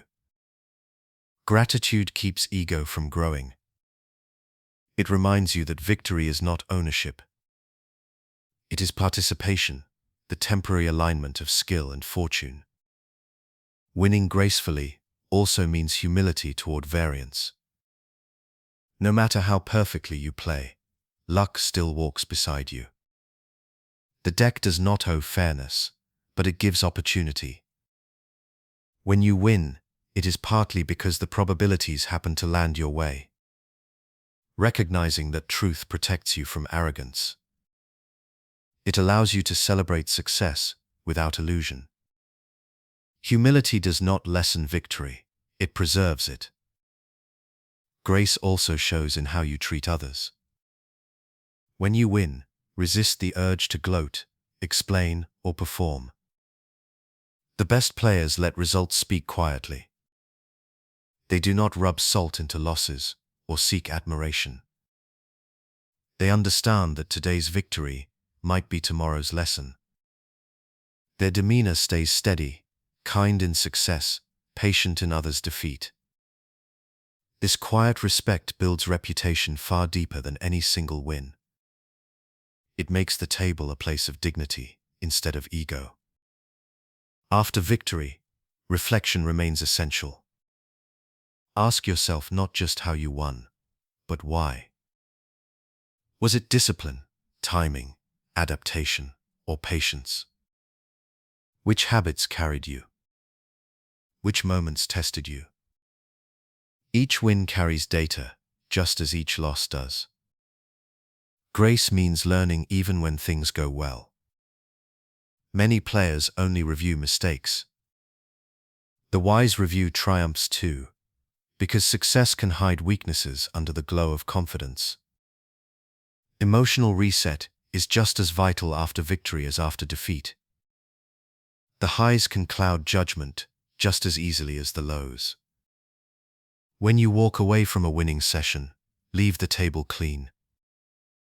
Do not chase another victory out of excitement. Do not overextend into new games just to keep the feeling alive. Protect your rhythm. End while your clarity is intact. That restraint transforms one win into many over time. Grace also means remembering the long run. A single victory, no matter how large, is just one step in a lifelong sequence. The professional mindset views success as confirmation of process, not completion of it. There is always more to refine, more to learn, more to balance. When you see wins not as destinations but as milestones, humility becomes effortless. You stay grounded in the continuous path of mastery. Victory can also teach gratitude toward adversity. Every win carries the lessons of every loss that came before it. Without the pain of past sessions, you would not recognize this moment's beauty. Without the mistakes that humbled you, you would not have evolved enough to succeed. Grace connects past and present. It honors both failure and triumph as equal teachers. The way you celebrate matters too. Celebration should nourish, not inflate. A quiet acknowledgement of effort, a moment of reflection, or simple appreciation shared with friends keeps joy clean. Avoid the noise of boastfulness. True celebration is gratitude expressed, not ego displayed. When you honor your work without glorifying yourself, you preserve peace even in excitement. Grace in victory extends beyond poker. It shapes how you move through life. Every success, a promotion, a milestone, a personal triumph, carries the same temptation toward pride. The same discipline applies. Breathe, appreciate, stay kind, stay curious. Let success lift you without detaching you from humility. The grace you practice in the game becomes grace you live in the world. When you can win without boasting, smile without superiority, and reflect without self-congratulation, you reach a quiet strength. You no longer need validation to feel complete. You carry balance through every outcome, calm in loss, calm in victory, steady in between. This composure is what defines the complete player. In the end, grace in victory is not about modesty for appearance's sake. It is about freedom. The player who can win gracefully is untethered from the need for approval. They play with clarity, live with peace, and walk away each night with gratitude. Victory no longer inflates or defines them. It simply passes through, a gentle reminder of progress on a journey that never truly ends. Chapter 26: The Infinite Game. Poker has no finish line. There are no trophies that last forever, no final hands that close the story. The game continues, day after day, reshaping itself, reflecting whoever sits to play. You can study for years, learn every theory, master every strategy, and still, the game remains infinite. This truth is not discouraging, it is freeing. The journey never ends, which means you never stop growing. The infinite game is not about winning once. It is about staying in the game, emotionally, mentally, spiritually. It is about sustainability over dominance, awareness over ego. Every player eventually learns that poker cannot be conquered, only understood more deeply. Each session reveals something new, not because the game changes, but because you do. You evolve with every hand you play, every decision you review, every emotion you observe. In the finite game, the goal is to win. In the infinite game, the goal is to play well. To think clearly, act with integrity, and stay calm through variance. The finite player measures success by money and rank. The infinite player measures it by consistency and peace. This shift changes everything. The pressure fades. The need to prove yourself dissolves. What remains is purpose, the quiet satisfaction of being present in your craft. When you embrace the infinite game, patience becomes natural. You no longer rush results because you see time differently. Every hand becomes both practice and performance. Every mistake becomes data. You realize that progress is not measured in sessions or tournaments, but in awareness, the increasing steadiness of your focus, the shrinking space between emotion and response. Mastery stops being an achievement and becomes a way of living. In this mindset, every table feels the same. Whether it's a local cash game or a championship final, your posture, breath, and rhythm remain steady. You play for the same reason: to understand, to evolve, to experience. You no longer chase the perfect session, because you know perfection does not exist. There is only refinement, a lifetime of small improvements, each one adding another layer of calm to your awareness. The infinite player finds meaning in repetition. They no longer see boredom as emptiness, but as opportunity. They know that discipline grows in the quiet spaces between excitement. They fold with the same grace they use to bet. They watch, think, breathe. Every motion becomes meditation. The table becomes not a battleground, but a reflection of the self, a mirror showing what still needs balance and what has already found peace. This endlessness might feel daunting, but it is also generous. There is no moment too late to begin again. One bad day changes nothing. One mistake cannot undo growth. Each sunrise brings another chance to sit, breathe, and play with clearer eyes. The infinite game always welcomes you back. It asks only for attention, humility, and care. Eventually, you realize the game is not against others at all. It is a dialogue with yourself, between fear and patience, ego and awareness, chaos and calm. Every opponent becomes a partner in that dialogue, each hand another lesson. You win not by defeating them, but by refining yourself in their presence. You lose nothing when you lose a hand, because the lesson remains. You are always gathering insight, always building composure.